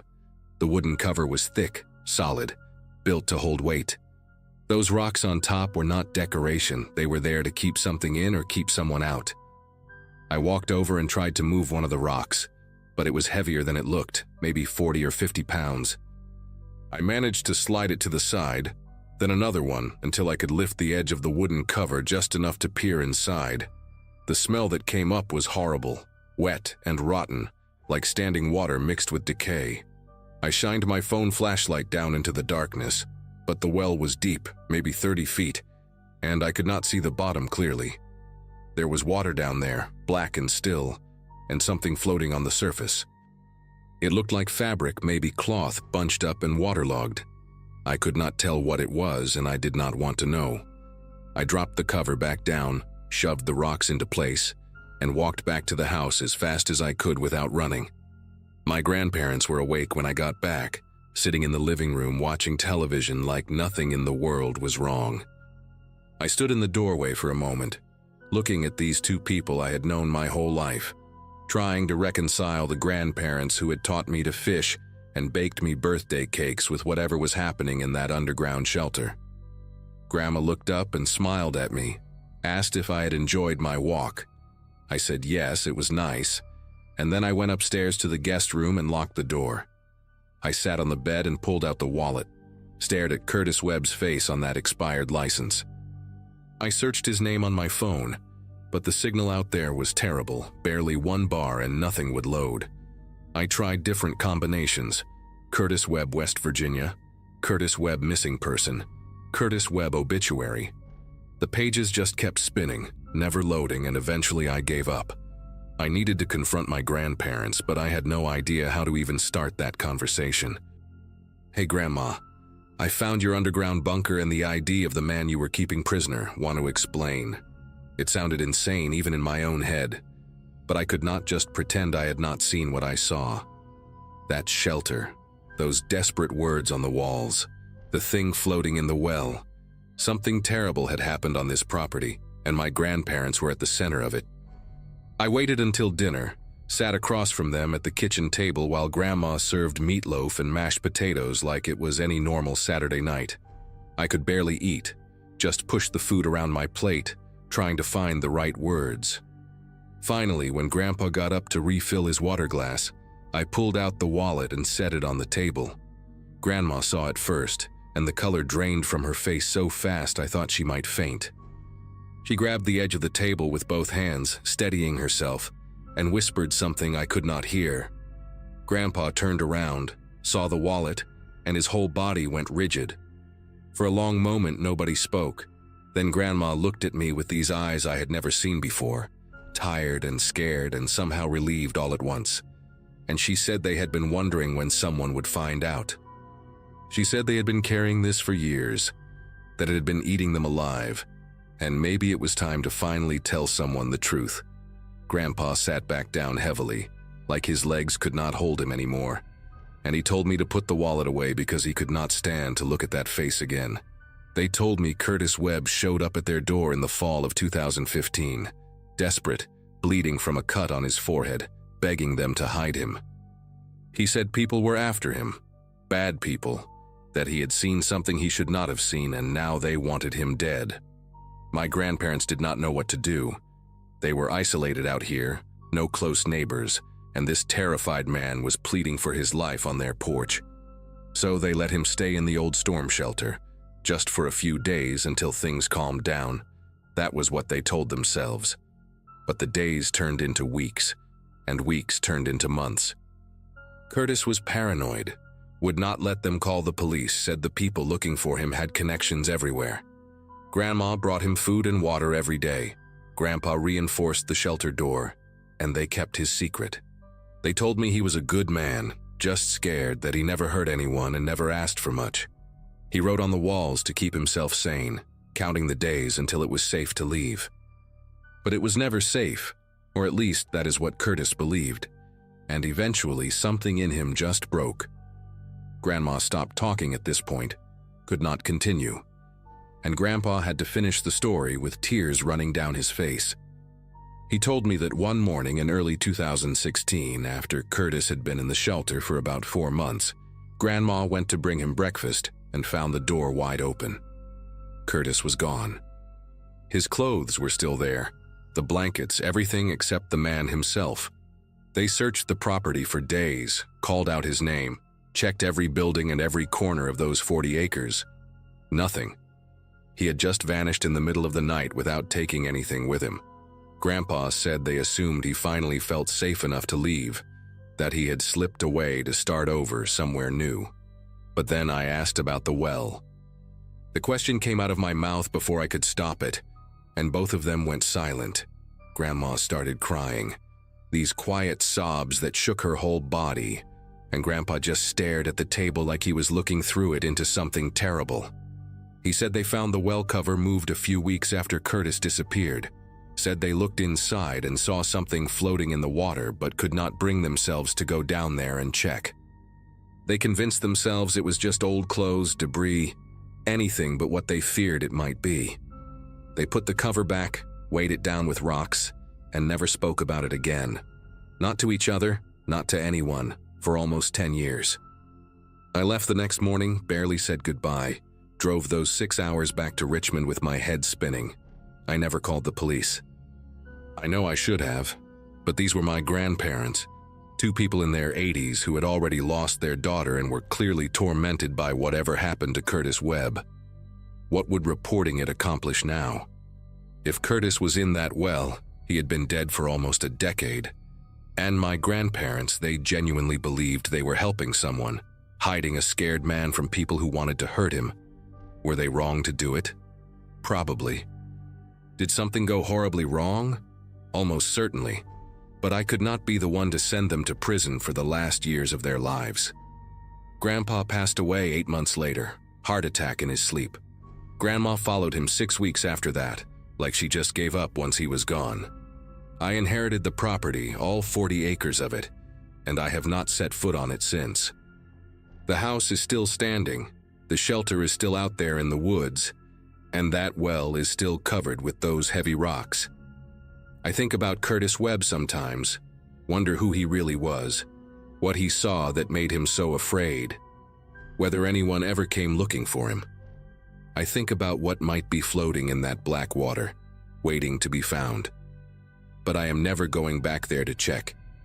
Some answers are not worth knowing, and some secrets should stay buried exactly where they are.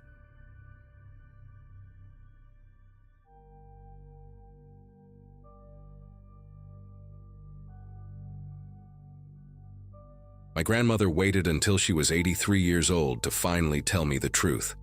I had driven down to Tucson to visit my grandparents, something I try to do every few months now that my grandfather's dementia has gotten worse. 15 years of producing television commercials in Los Angeles had taught me plenty about how this industry destroys people, and my graduating class from film school back in 2007 has mostly scattered to other careers by now. But nothing in my experience prepared me for what she told me that afternoon, sitting in her kitchen while my grandfather slept in the next room. She gripped my wrist with surprising strength and said she needed to tell me something before it was too late. Something about why they left the business in 1974, when both of them were on the verge of real success. I had always wondered why two people with genuine talent, my grandmother a session singer, and my grandfather a sought-after studio musician, had simply vanished from an industry they loved. The family story was always vague. Something about wanting a quieter life, about raising my mother away from the chaos of Los Angeles.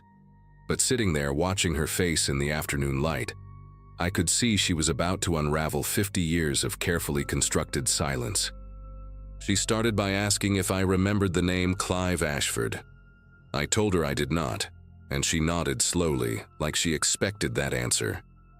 Clive Ashford, she explained, was a talent manager who operated out of a beautiful office on Wilshire Boulevard during the early 70s. He represented legitimate artists, some of them famous names I would recognize, and that legitimacy was exactly what made him so dangerous. My grandmother had been introduced to him through a mutual friend at a recording session in October of 1974. She was 26 years old, married to my grandfather for 3 years, and hungry for the kind of breakthrough that seemed perpetually just out of reach. Clive told her he had connections to a major label that was looking for fresh voices for a new project, something experimental that could launch careers overnight. He was charming, well-dressed, and spoke with the confidence of someone who had opened doors for dozens of artists before. My grandmother said she felt lucky, chosen even, when he invited her to a private audition at a studio in the Valley the following Saturday. My grandfather had a conflicting gig that day, a wedding reception in San Diego, so she would be going alone. That detail, she said, was not a coincidence. She understands that now. Clive had been watching them for weeks, learning their schedules, waiting for the right moment. The address Clive gave her led to an industrial area in Van Nuys, far from the polished studios she was used to. My grandmother told me she almost turned around when she saw the building, a squat concrete structure with no signage, surrounded by a chain-link fence and empty lots filled with dead weeds. But there were other cars in the parking lot, nice ones, a Cadillac and a Lincoln Continental, and she convinced herself that serious music people often worked in unglamorous spaces.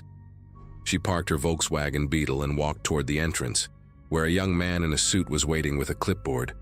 He checked her name, smiled warmly, and led her inside. The interior was surprisingly well appointed, with wood paneling, thick carpet, and framed gold records on the walls. She remembered feeling relieved, thinking she had misjudged the exterior. The young man brought her to a lounge area where 2 other women were already waiting, both around her age, both clearly singers or actresses based on their careful makeup and nervous energy. They exchanged polite introductions, first names only, and waited together on leather couches while soft jazz played from hidden speakers. After about 20 minutes, Clive appeared through a side door, wearing a burgundy blazer and rings on 3 fingers that caught the light when he gestured. He welcomed them effusively, calling each woman by name without checking any notes, complimenting specific details about their previous work that made it clear he had done his research. My grandmother said he had this way of making you feel like the most important person in the room, like he genuinely believed in your talent and wanted nothing more than to see you succeed. He explained that the audition would be a bit unconventional, that the label executives preferred to see how artists handled unexpected situations, how they thought on their feet. He asked them to follow him down a hallway to the main studio space. My grandmother remembers walking behind the other 2 women, noticing how thick the walls seemed, how the jazz music faded completely as they moved deeper into the building. When they reached a heavy metal door at the end of the corridor, Clive produced a key from his pocket and unlocked it with a theatrical flourish. He pushed it open and stepped aside, gesturing for them to enter. My grandmother was the last one through, and she heard the lock click shut behind her before she fully registered what she was seeing. The room was not a recording studio. It was a warehouse space, bare concrete floors and exposed pipes overhead, with industrial lighting that buzzed and flickered.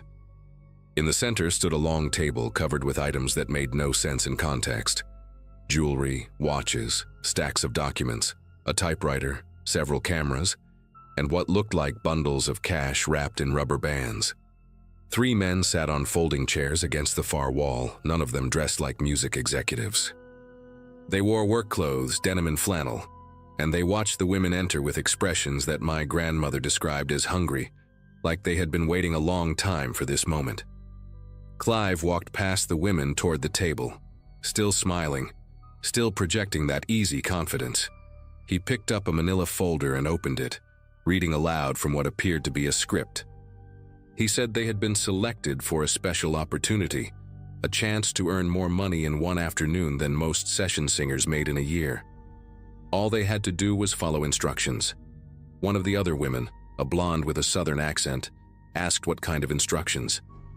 Clive set down the folder and explained, in the same pleasant tone he might use to discuss recording schedules, that they would be driving to a location in Beverly Hills and retrieving certain items from a residence while the owners were away. My grandmother said the reality of the situation hit her like a physical blow. This was not an audition. This was a recruitment, and they were being asked to commit burglary. The other 2 women reacted differently than she expected. The blonde went pale and started crying quietly. But the 3rd woman, a brunette who had introduced herself as Francine, seemed almost unsurprised, like she had suspected something was wrong from the beginning but had come anyway.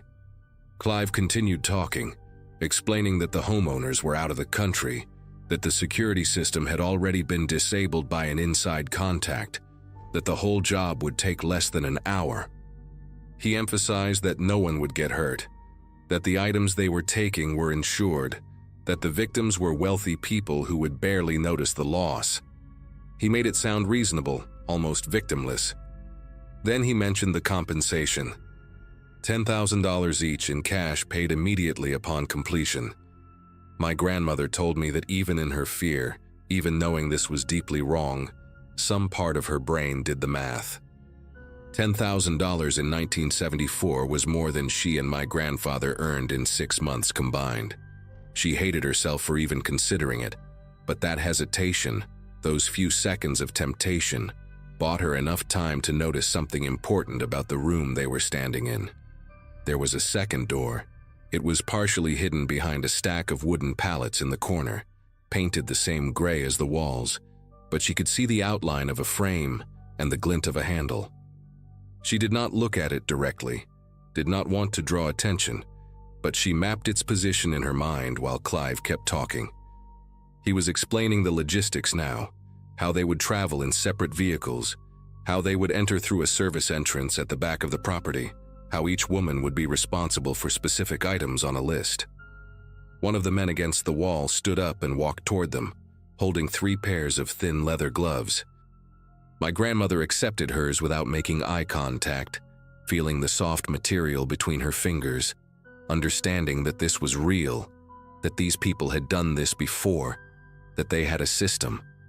The blonde woman was openly sobbing now, saying she wanted to go home, that she had a daughter waiting for her. Clive's demeanor shifted for the first time. His smile remained, but something cold entered his voice when he told her that leaving was not an option, that they knew where she lived, where her daughter went to school, that cooperation was the only path forward. The room went silent except for the buzzing lights overhead. My grandmother felt her heart pounding so hard, she worried the men could see it through her blouse. Francine spoke up then, asking practical questions about the timeline, the target address, what kind of vehicle they would be using. My grandmother realized with a sickening clarity that Francine was going to go through with it, that she had already made her decision, perhaps before she even walked into this building. Clive seemed pleased by her cooperation and turned his attention to answering her questions in detail. While he was distracted, my grandmother took a small step backward, then another, positioning herself closer to the hidden door. She was not thinking clearly, operating on pure survival instinct, her body making decisions her conscious mind had not yet approved. The blonde woman suddenly collapsed onto the floor, hyperventilating, and both of the seated men rushed forward to help restrain her. In that moment of chaos, with everyone's attention on the crying woman, my grandmother moved. She crossed the distance to the pallets in 4 quick strides, found the door handle, and pulled. It was unlocked. She slipped through into darkness and ran without looking back, her heels clattering against concrete, her lungs burning, her mind completely blank except for one repeating thought: "Get out, get out, get out." The door led to a narrow corridor that smelled like motor oil and rust. Emergency exit signs glowed red at intervals along the ceiling, and she followed them blindly, stumbling twice on debris she could not see, tearing her stockings on something sharp. She could hear shouting behind her now, male voices echoing off the walls, but she did not slow down. The corridor ended at a metal fire door with a push bar, and she hit it at full speed, bursting out into blinding afternoon sunlight. She found herself in an alley behind the building, dumpsters overflowing with garbage, a stray dog watching her from beside a pile of cardboard boxes. Her Volkswagen was parked on the other side of the building, impossible to reach without being seen, so she made a decision in a fraction of a second and ran the opposite direction, toward the street. She kicked off her heels and sprinted barefoot on hot asphalt, not caring about the pain, not caring about anything except putting distance between herself and that gray concrete room. She reached a busy intersection and flagged down the first car she saw, a station wagon driven by an elderly woman who looked terrified by this barefoot, wild-eyed stranger pounding on her window. My grandmother begged her to drive, said she was being chased, said her life was in danger. The woman hesitated for only a moment before unlocking the door. They drove in silence for several miles before my grandmother felt safe enough to speak. The woman, whose name she never learned, dropped her at a gas station in Burbank, where she called my grandfather from a payphone. She was crying so hard she could barely form words, and he left the wedding reception immediately, driving 90 miles an hour up the freeway to reach her. When he arrived, she told him everything, every detail, sitting in the front seat of his car in that gas station parking lot while the sun went down. My grandfather wanted to go to the police, but my grandmother refused. Clive knew her name, knew where she worked, probably knew where they lived. These were not amateurs running a small-time scam. This was organized, methodical, and clearly not the first time they had done this. She had seen the items on that table, dozens of stolen goods ready for distribution, and she had seen the look in those men's eyes when the blonde woman tried to refuse. Going to the police would mean giving statements, testifying, putting their names in official records that could be accessed by people with connections. She was convinced that cooperation with law enforcement would get them both killed. My grandfather argued with her for hours, but in the end, her fear won out. They went home that night and started packing. Within 2 weeks, they had sold everything they could not fit in their car and driven to Tucson, where my grandfather had a cousin willing to let them stay until they found their footing.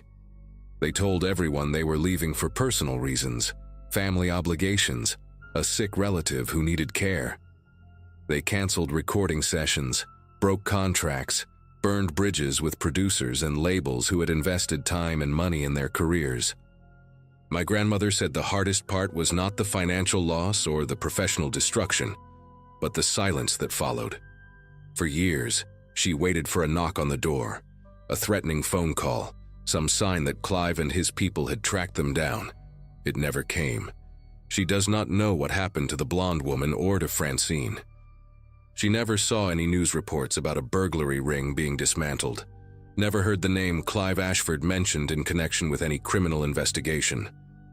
It was as if that afternoon in Van Nuys had been erased from history, existing only in her memory, a wound that never fully healed. She and my grandfather rebuilt their lives in Tucson, found regular jobs, raised my mother in quiet anonymity. They never spoke about what happened, not to each other, not to anyone.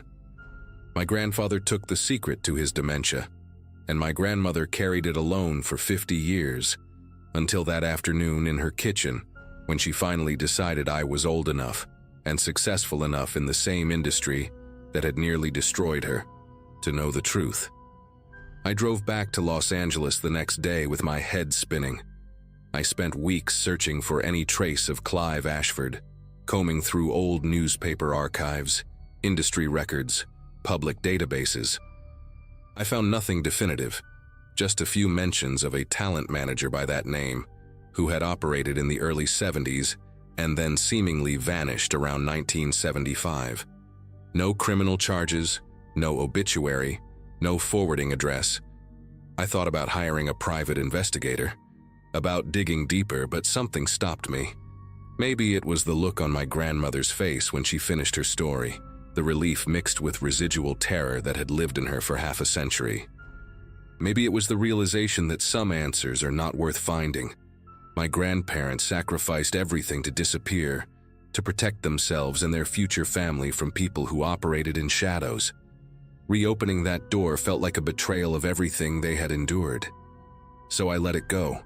I visit them more often now, and sometimes when I sit with my grandmother while my grandfather sleeps, she will mention small details she forgot to include, fragments of that day that surface unexpectedly. She told me recently that she still remembers the song playing in the lounge when she arrived.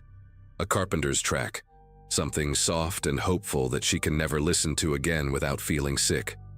She told me she sometimes dreams about Francine, wonders if she went through with the job, wonders if she is still alive somewhere living with her own version of this secret.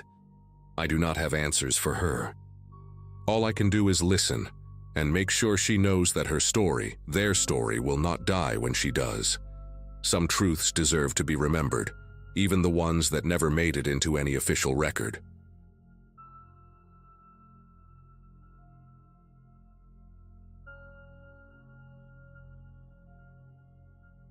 Late summer in 2024 found me staying at my grandmother Edith's house for a few nights, trying to help my mom manage things from a distance.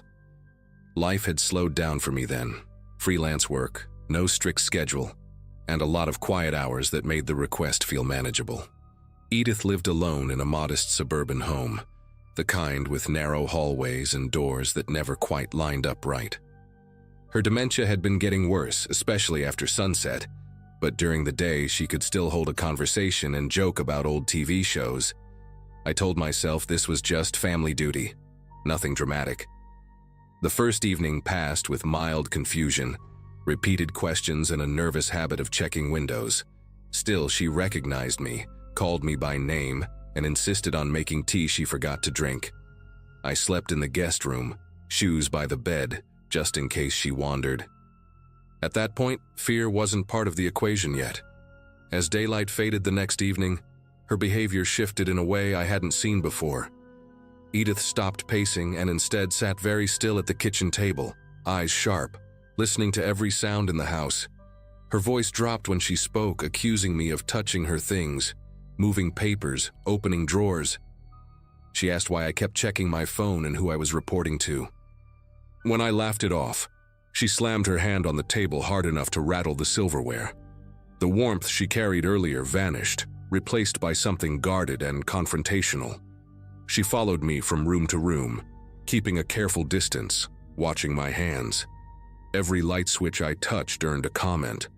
By the time I retreated to the bedroom, my chest felt tight with unease I couldn't explain. That night unfolded slowly, stretched thin by the silence of the house.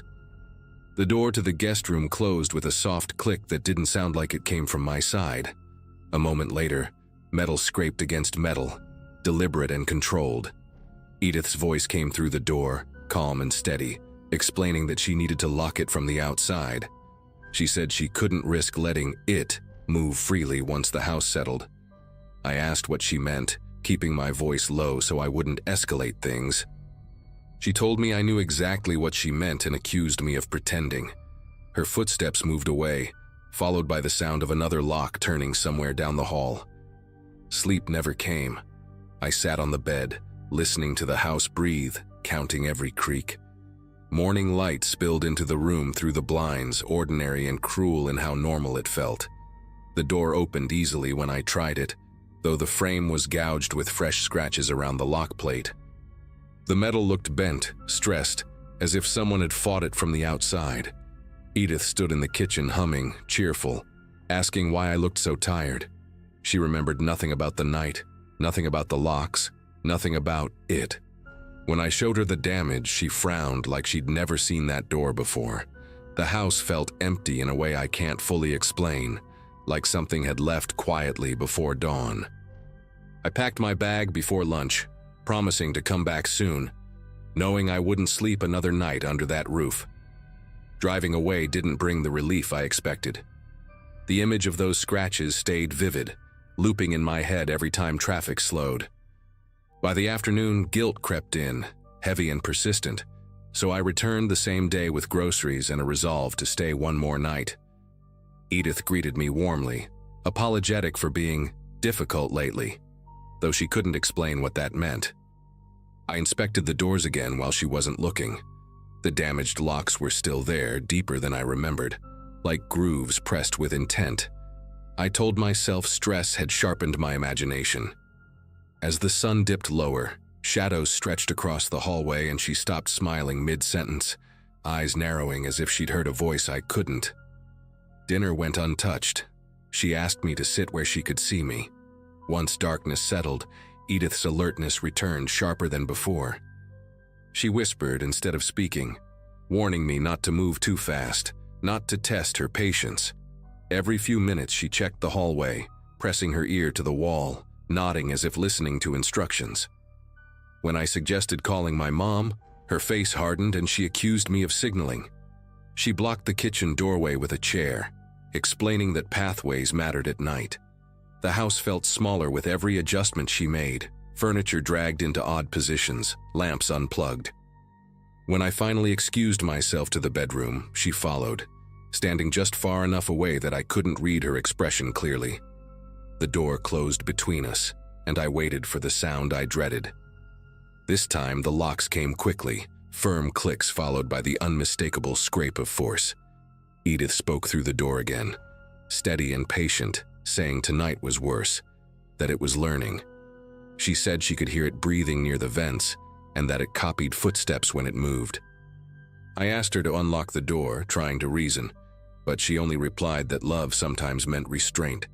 Something brushed the other side of the door, slow and deliberate, not heavy, but intentional enough to make my pulse race. The ceiling vent rattled once, then fell silent.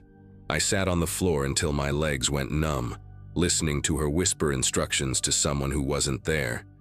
Morning arrived muted and gray. Edith slept in her chair, hands folded, peaceful.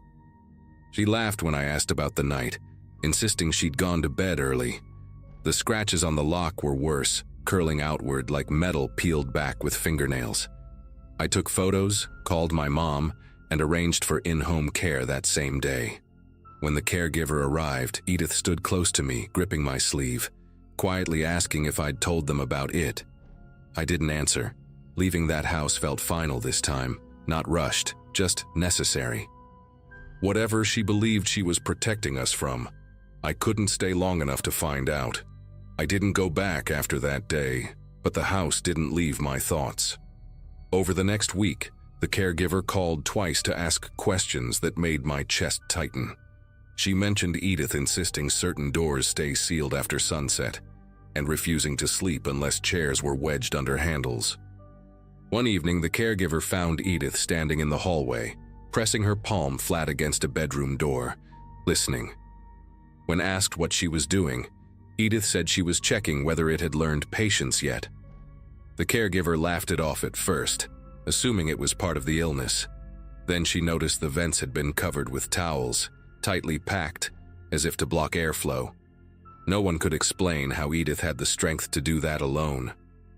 A week later, a locksmith was brought in to replace the damaged hardware. He called me directly, sounding unsettled, asking what kind of force could cause that kind of wear from the outside. He said the grooves weren't consistent with tools, more like repeated pressure from something uneven. While he worked, Edith sat at the kitchen table, calm and polite, offering him candy she kept in her pocket. She told him not to worry, that it wouldn't try anything during the day. When he asked what she meant, she just smiled and said daylight made rules simpler. He finished faster than planned and refused to stay past dusk. That was the first time someone else reacted the way I had. The final incident happened less than a month later. The caregiver arrived one morning to find Edith locked inside her bedroom, door sealed from the outside, furniture dragged into place. Edith answered through the door, annoyed at being disturbed, explaining she'd done it herself to keep things contained. She was unharmed, lucid once the door was opened, and confused by everyone's concern. Adult services stepped in after that, and she was moved to a facility where nights were supervised and doors couldn't be locked manually. The house was sold not long after, emptied quickly, no questions asked. I never asked the new owners how the nights felt there. Some things don't need confirmation. I still think about the way she spoke, how calm she was when she said she couldn't let it roam. Dementia explains a lot, but it doesn't explain the damage or the way multiple people felt watched after dark in that house. Maybe she believed she was protecting us from something imaginary, or maybe fear gave her strength and purpose when her mind was failing. What I know is this: after she moved out, no more locks were scratched, no doors sealed themselves, and no one reported sounds in the vents. Whatever she thought she was keeping in check, it stopped the moment she left. And that's the part I don't try to rationalize anymore.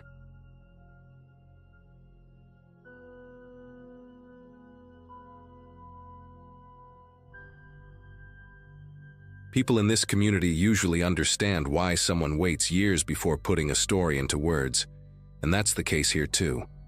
I'm writing about something that happened during the last stretch of my childhood, in a quiet town where routines mattered more than questions. At the time, my days were split between school, a part-time job at a hardware store, and wandering the neighborhood with friends until the streetlights buzzed on. Life felt narrow but stable, the kind of rhythm you don't think will ever break.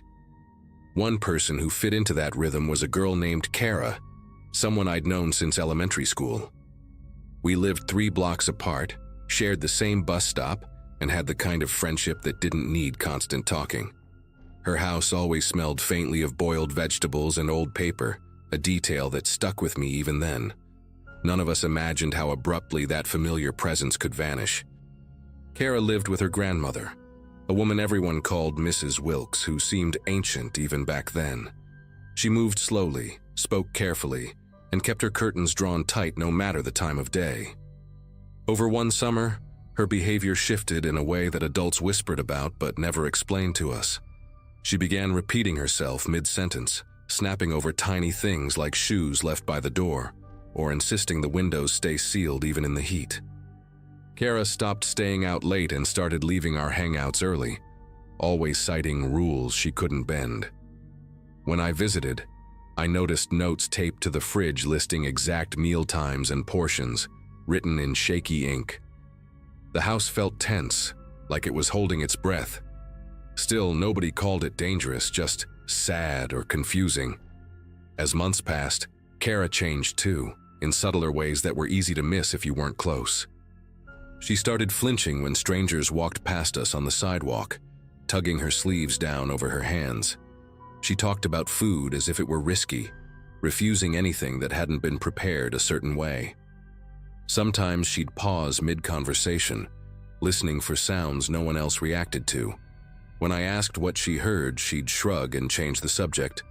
Her grandmother stopped answering the door altogether, and the mailbox filled until the metal door barely closed.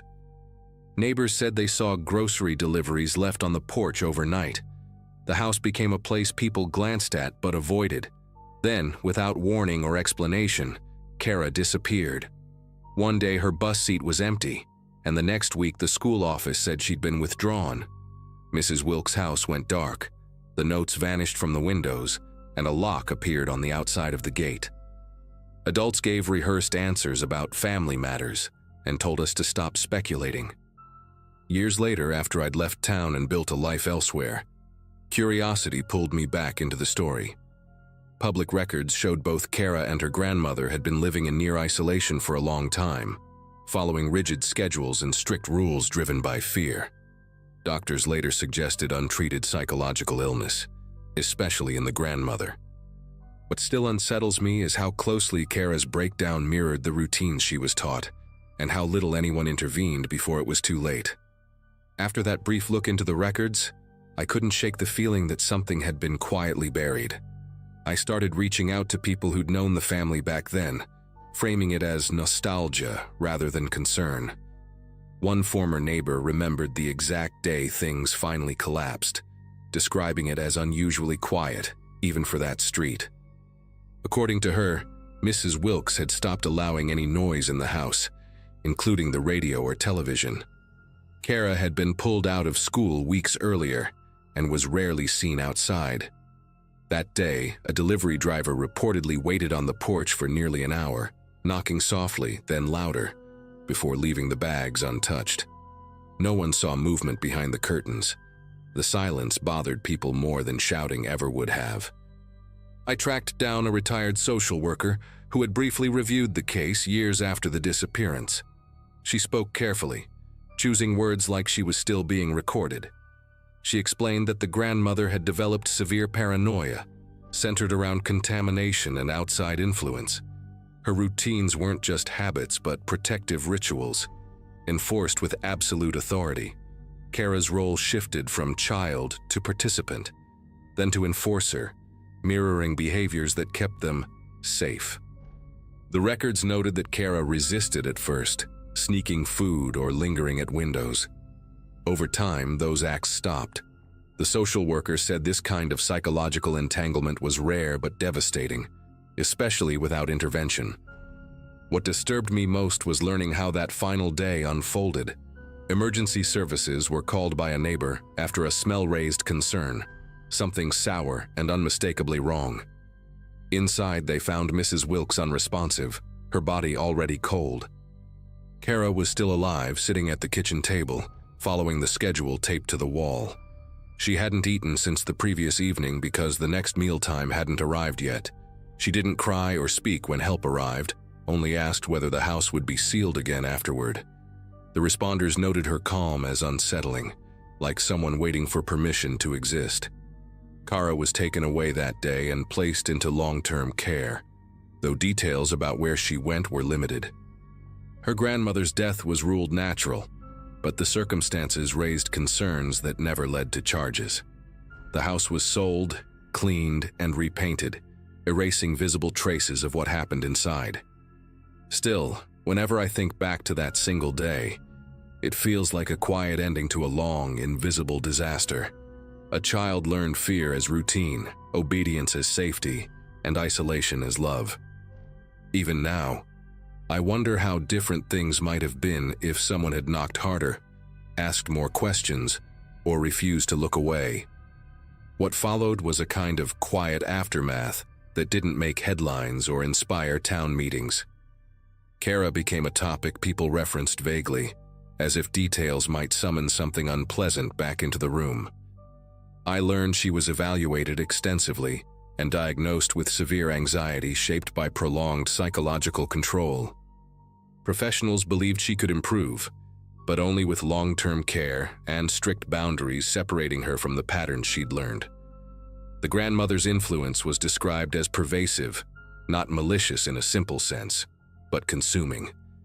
Fear had structured every hour of that house. When authorities removed Kara, they also removed the framework she understood as survival. Recovery, I was told, meant rebuilding her sense of time, choice, and trust from the ground up. I drove past the old house once after learning all this, mostly out of a need to see it with my own eyes.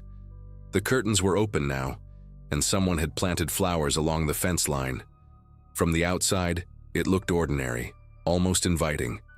Standing there, I tried to reconcile that image with the lists on the fridge, the locked gate, the silence stretching day after day. It struck me how easily suffering can blend into a neighborhood without triggering alarms. Nobody thought to question the rules inside that home, because they were labeled as personal, private, and therefore untouchable. That realization stayed with me longer than the story itself. I sometimes think about Kara sitting at that kitchen table, following instructions that no longer protected anyone. The image isn't dramatic, just deeply sad. A child trained to obey fear until it replaced instinct. Medical explanations help, but they don't erase the feeling that something human failed long before professionals were called. The systems designed to notice patterns didn't notice hers. Friends like me didn't recognize the warning signs for what they were. We accepted oddness as character, control as care, and silence as normal. Those small allowances accumulated into years of isolation. Sharing this now isn't about reopening wounds or assigning blame. It's about acknowledging how quietly damage can spread when routines harden into law and love becomes conditional. Kara survived, and that matters, even if her life took a path none of us imagined. The house moved on, the town moved on, and most people forgot. I didn't, and I probably never will. Some stories don't end with answers, only with the knowledge that attention, when delayed, can change everything. That's the part I carry with me, and the reason I finally wrote this down.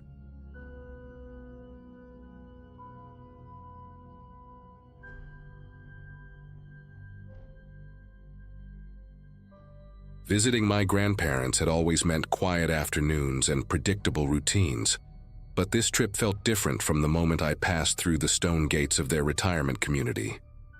They had moved there less than a year earlier, drawn by glossy brochures promising longevity, comfort, and next-level wellness. The place looked more like a luxury resort than a senior complex. All glass facades, manicured hedges, and staff dressed in spotless white uniforms. Everyone I saw walking the paths looked unsettlingly healthy, with straight posture, bright eyes, and skin that didn't match their age. It was impressive at first, almost comforting, like proof that my grandparents were in good hands. Still, something about the silence bothered me, the way conversations stopped when staff passed by. My grandfather, Harold, hugged me tightly but didn't linger, glancing toward the main building as if he were being timed. My grandmother, June, smiled a lot, but it felt rehearsed, like a habit she couldn't turn off. That first evening, I chalked it up to adjusting to a new environment and told myself I was overthinking things. Staying in their guest suite came with a stack of printed rules left neatly on the table, heavier than what you'd expect for a simple visit. Visiting hours were strict, meals were mandatory at assigned times, and certain hallways were clearly marked as off-limits. One rule stood out more than the rest, stating that guests were not permitted to interfere with any medical or wellness-related activities. I asked June about it casually, trying to sound curious instead of concerned. She deflected immediately, talking instead about how good the food was and how much better she slept now. Harold barely spoke, nodding along but keeping his eyes fixed on his plate. Later that night, I noticed security cameras in the hallways, far more than seemed reasonable for a place like this. Even the elevators required keycards, and residents were escorted during certain hours. It didn't feel like protection, it felt like supervision. The next morning, I followed my grandparents to what they called a wellness session, expecting something like physical therapy or yoga. Instead, they were separated at a set of double doors labeled with a clinical code instead of a name. Guests weren't allowed inside, so I waited nearby, pretending to scroll on my phone while listening. From behind the doors came low humming sounds, mechanical and steady, mixed with voices giving calm instructions. Residents went in relaxed and talkative, but when they came back out, their expressions were blank, their movements precise, almost synchronized. One woman passed me, her pupils oddly dilated, her smile fixed as if she'd forgotten why she was smiling. A staff member noticed me watching and gently repositioned himself between me and the doorway without saying a word. The message was clear enough without language. When my grandparents returned, they claimed everything was fine, but neither could explain what the procedure actually involved. As the day went on, small details started piling up in ways I couldn't ignore anymore. I overheard two residents whispering near the garden, one asking the other how many cycles they had left. In the common lounge, a television looped promotional videos about vitality and extended lifespan, always cutting away before explaining how it was achieved. I noticed locked doors marked as medical storage, each with biometric scanners instead of simple locks. During lunch, June repeated the same story twice, word for word, unaware she'd already told it. Harold's hands rested perfectly still on the table, not even trembling when he lifted his glass. When I asked about friends they'd made there, they struggled to name anyone who had moved out or passed away. That was when it hit me that no one ever seemed to leave this place. Not really. That afternoon, curiosity pushed past politeness, and I took a longer walk alone through the community while my grandparents rested. Behind the main recreational wing, a service corridor branched off toward a low building with frosted windows and no signage. A faint antiseptic smell hung in the air, sharp enough to sting the nose. Two residents in identical robes waited on a bench nearby, wrists marked with thin, red impressions like tight bands had been removed recently. One of them noticed me looking and quietly warned me not to ask questions if I planned on enjoying my stay. Before I could respond, a staff member appeared and guided them inside, locking the door behind them with a keypad. The hallway lights dimmed slightly after they entered, as if conserving energy or hiding activity. Standing there alone, the place no longer felt luxurious, just controlled and carefully sealed. Dinner that evening was quieter than the night before, and the dining hall buzzed with an artificial cheer that felt forced. Conversations revolved around improvements, clearer thinking, stronger joints, better memory, all spoken in the same calm cadence. Harold mentioned a new treatment he'd been approved for, something that required a small contribution, though he couldn't explain what that meant. June squeezed his arm gently when he spoke, her eyes darting toward a nearby staff member before returning to her plate. Later, back in the suite, I pressed them harder than I had before, asking what they'd signed when they moved in. They admitted there were contracts, dense ones, outlining long-term care agreements and consent for experimental wellness programs. The word experimental sat between us, heavy and unresolved. Neither of them could say exactly what they'd agreed to in exchange for staying there. Night settled in, and sleep didn't come easily, so I listened to the building around me. Somewhere below, machinery ran in steady intervals, not loud enough to identify but persistent enough to notice. Footsteps echoed in the corridor at regular times, followed by soft knocks and doors opening without conversation. From my window, I could see a small group of residents being escorted across the courtyard, robes pulled tight, faces expressionless under the dim lights. No one resisted, no one questioned where they were going. A realization started forming, uncomfortable and slow, that this place thrived on compliance more than care. Longevity wasn't being offered freely. It was being traded for something unspoken. Lying there, staring at the ceiling, the idea that my grandparents were part of a system feeding on fear of aging refused to leave my mind. By morning, resolve replaced hesitation, and I confronted a staff supervisor in the lobby, asking directly what these procedures involved. The response was smooth and rehearsed, full of vague language about regenerative therapies and cognitive preservation. When I mentioned residents not remembering basic details or repeating themselves, her tone shifted just slightly, enough to notice. She reminded me that participation was voluntary and that extended life required commitment and sacrifice. That word again, sacrifice, echoed louder than anything else she said. When I returned to the suite, Harold and June were already dressed, ready for another session they hadn't told me about. They insisted I should enjoy the amenities while I could, speaking as if time there was limited for visitors like me. Watching them walk away with their assigned escort, the distance between suspicion and certainty finally closed. I couldn't let it end there, so I made one last attempt to reach them before leaving, catching Harold alone near the garden just before lunch. Up close, the changes were impossible to ignore, not dramatic but deeply wrong in subtle ways. His gaze lingered a second too long before recognizing me, and his voice carried a flat steadiness that didn't belong to him. He talked about how aging was a choice people made when they stopped investing in themselves, repeating phrases I'd heard in the promotional videos. When I asked if he was happy, he paused, searching for the word like it had slipped out of reach. June appeared beside him, guiding him away gently, thanking me for visiting with a politeness that felt practiced. Watching them walk off together, I understood they weren't just residents anymore. They were assets in a system built to harvest hope and obedience. Before leaving, I stopped by the front desk to formally check out, hoping someone might slip and say something real. Instead, I was handed a pamphlet about future enrollment opportunities and told visitors often reconsider once they see the benefits firsthand.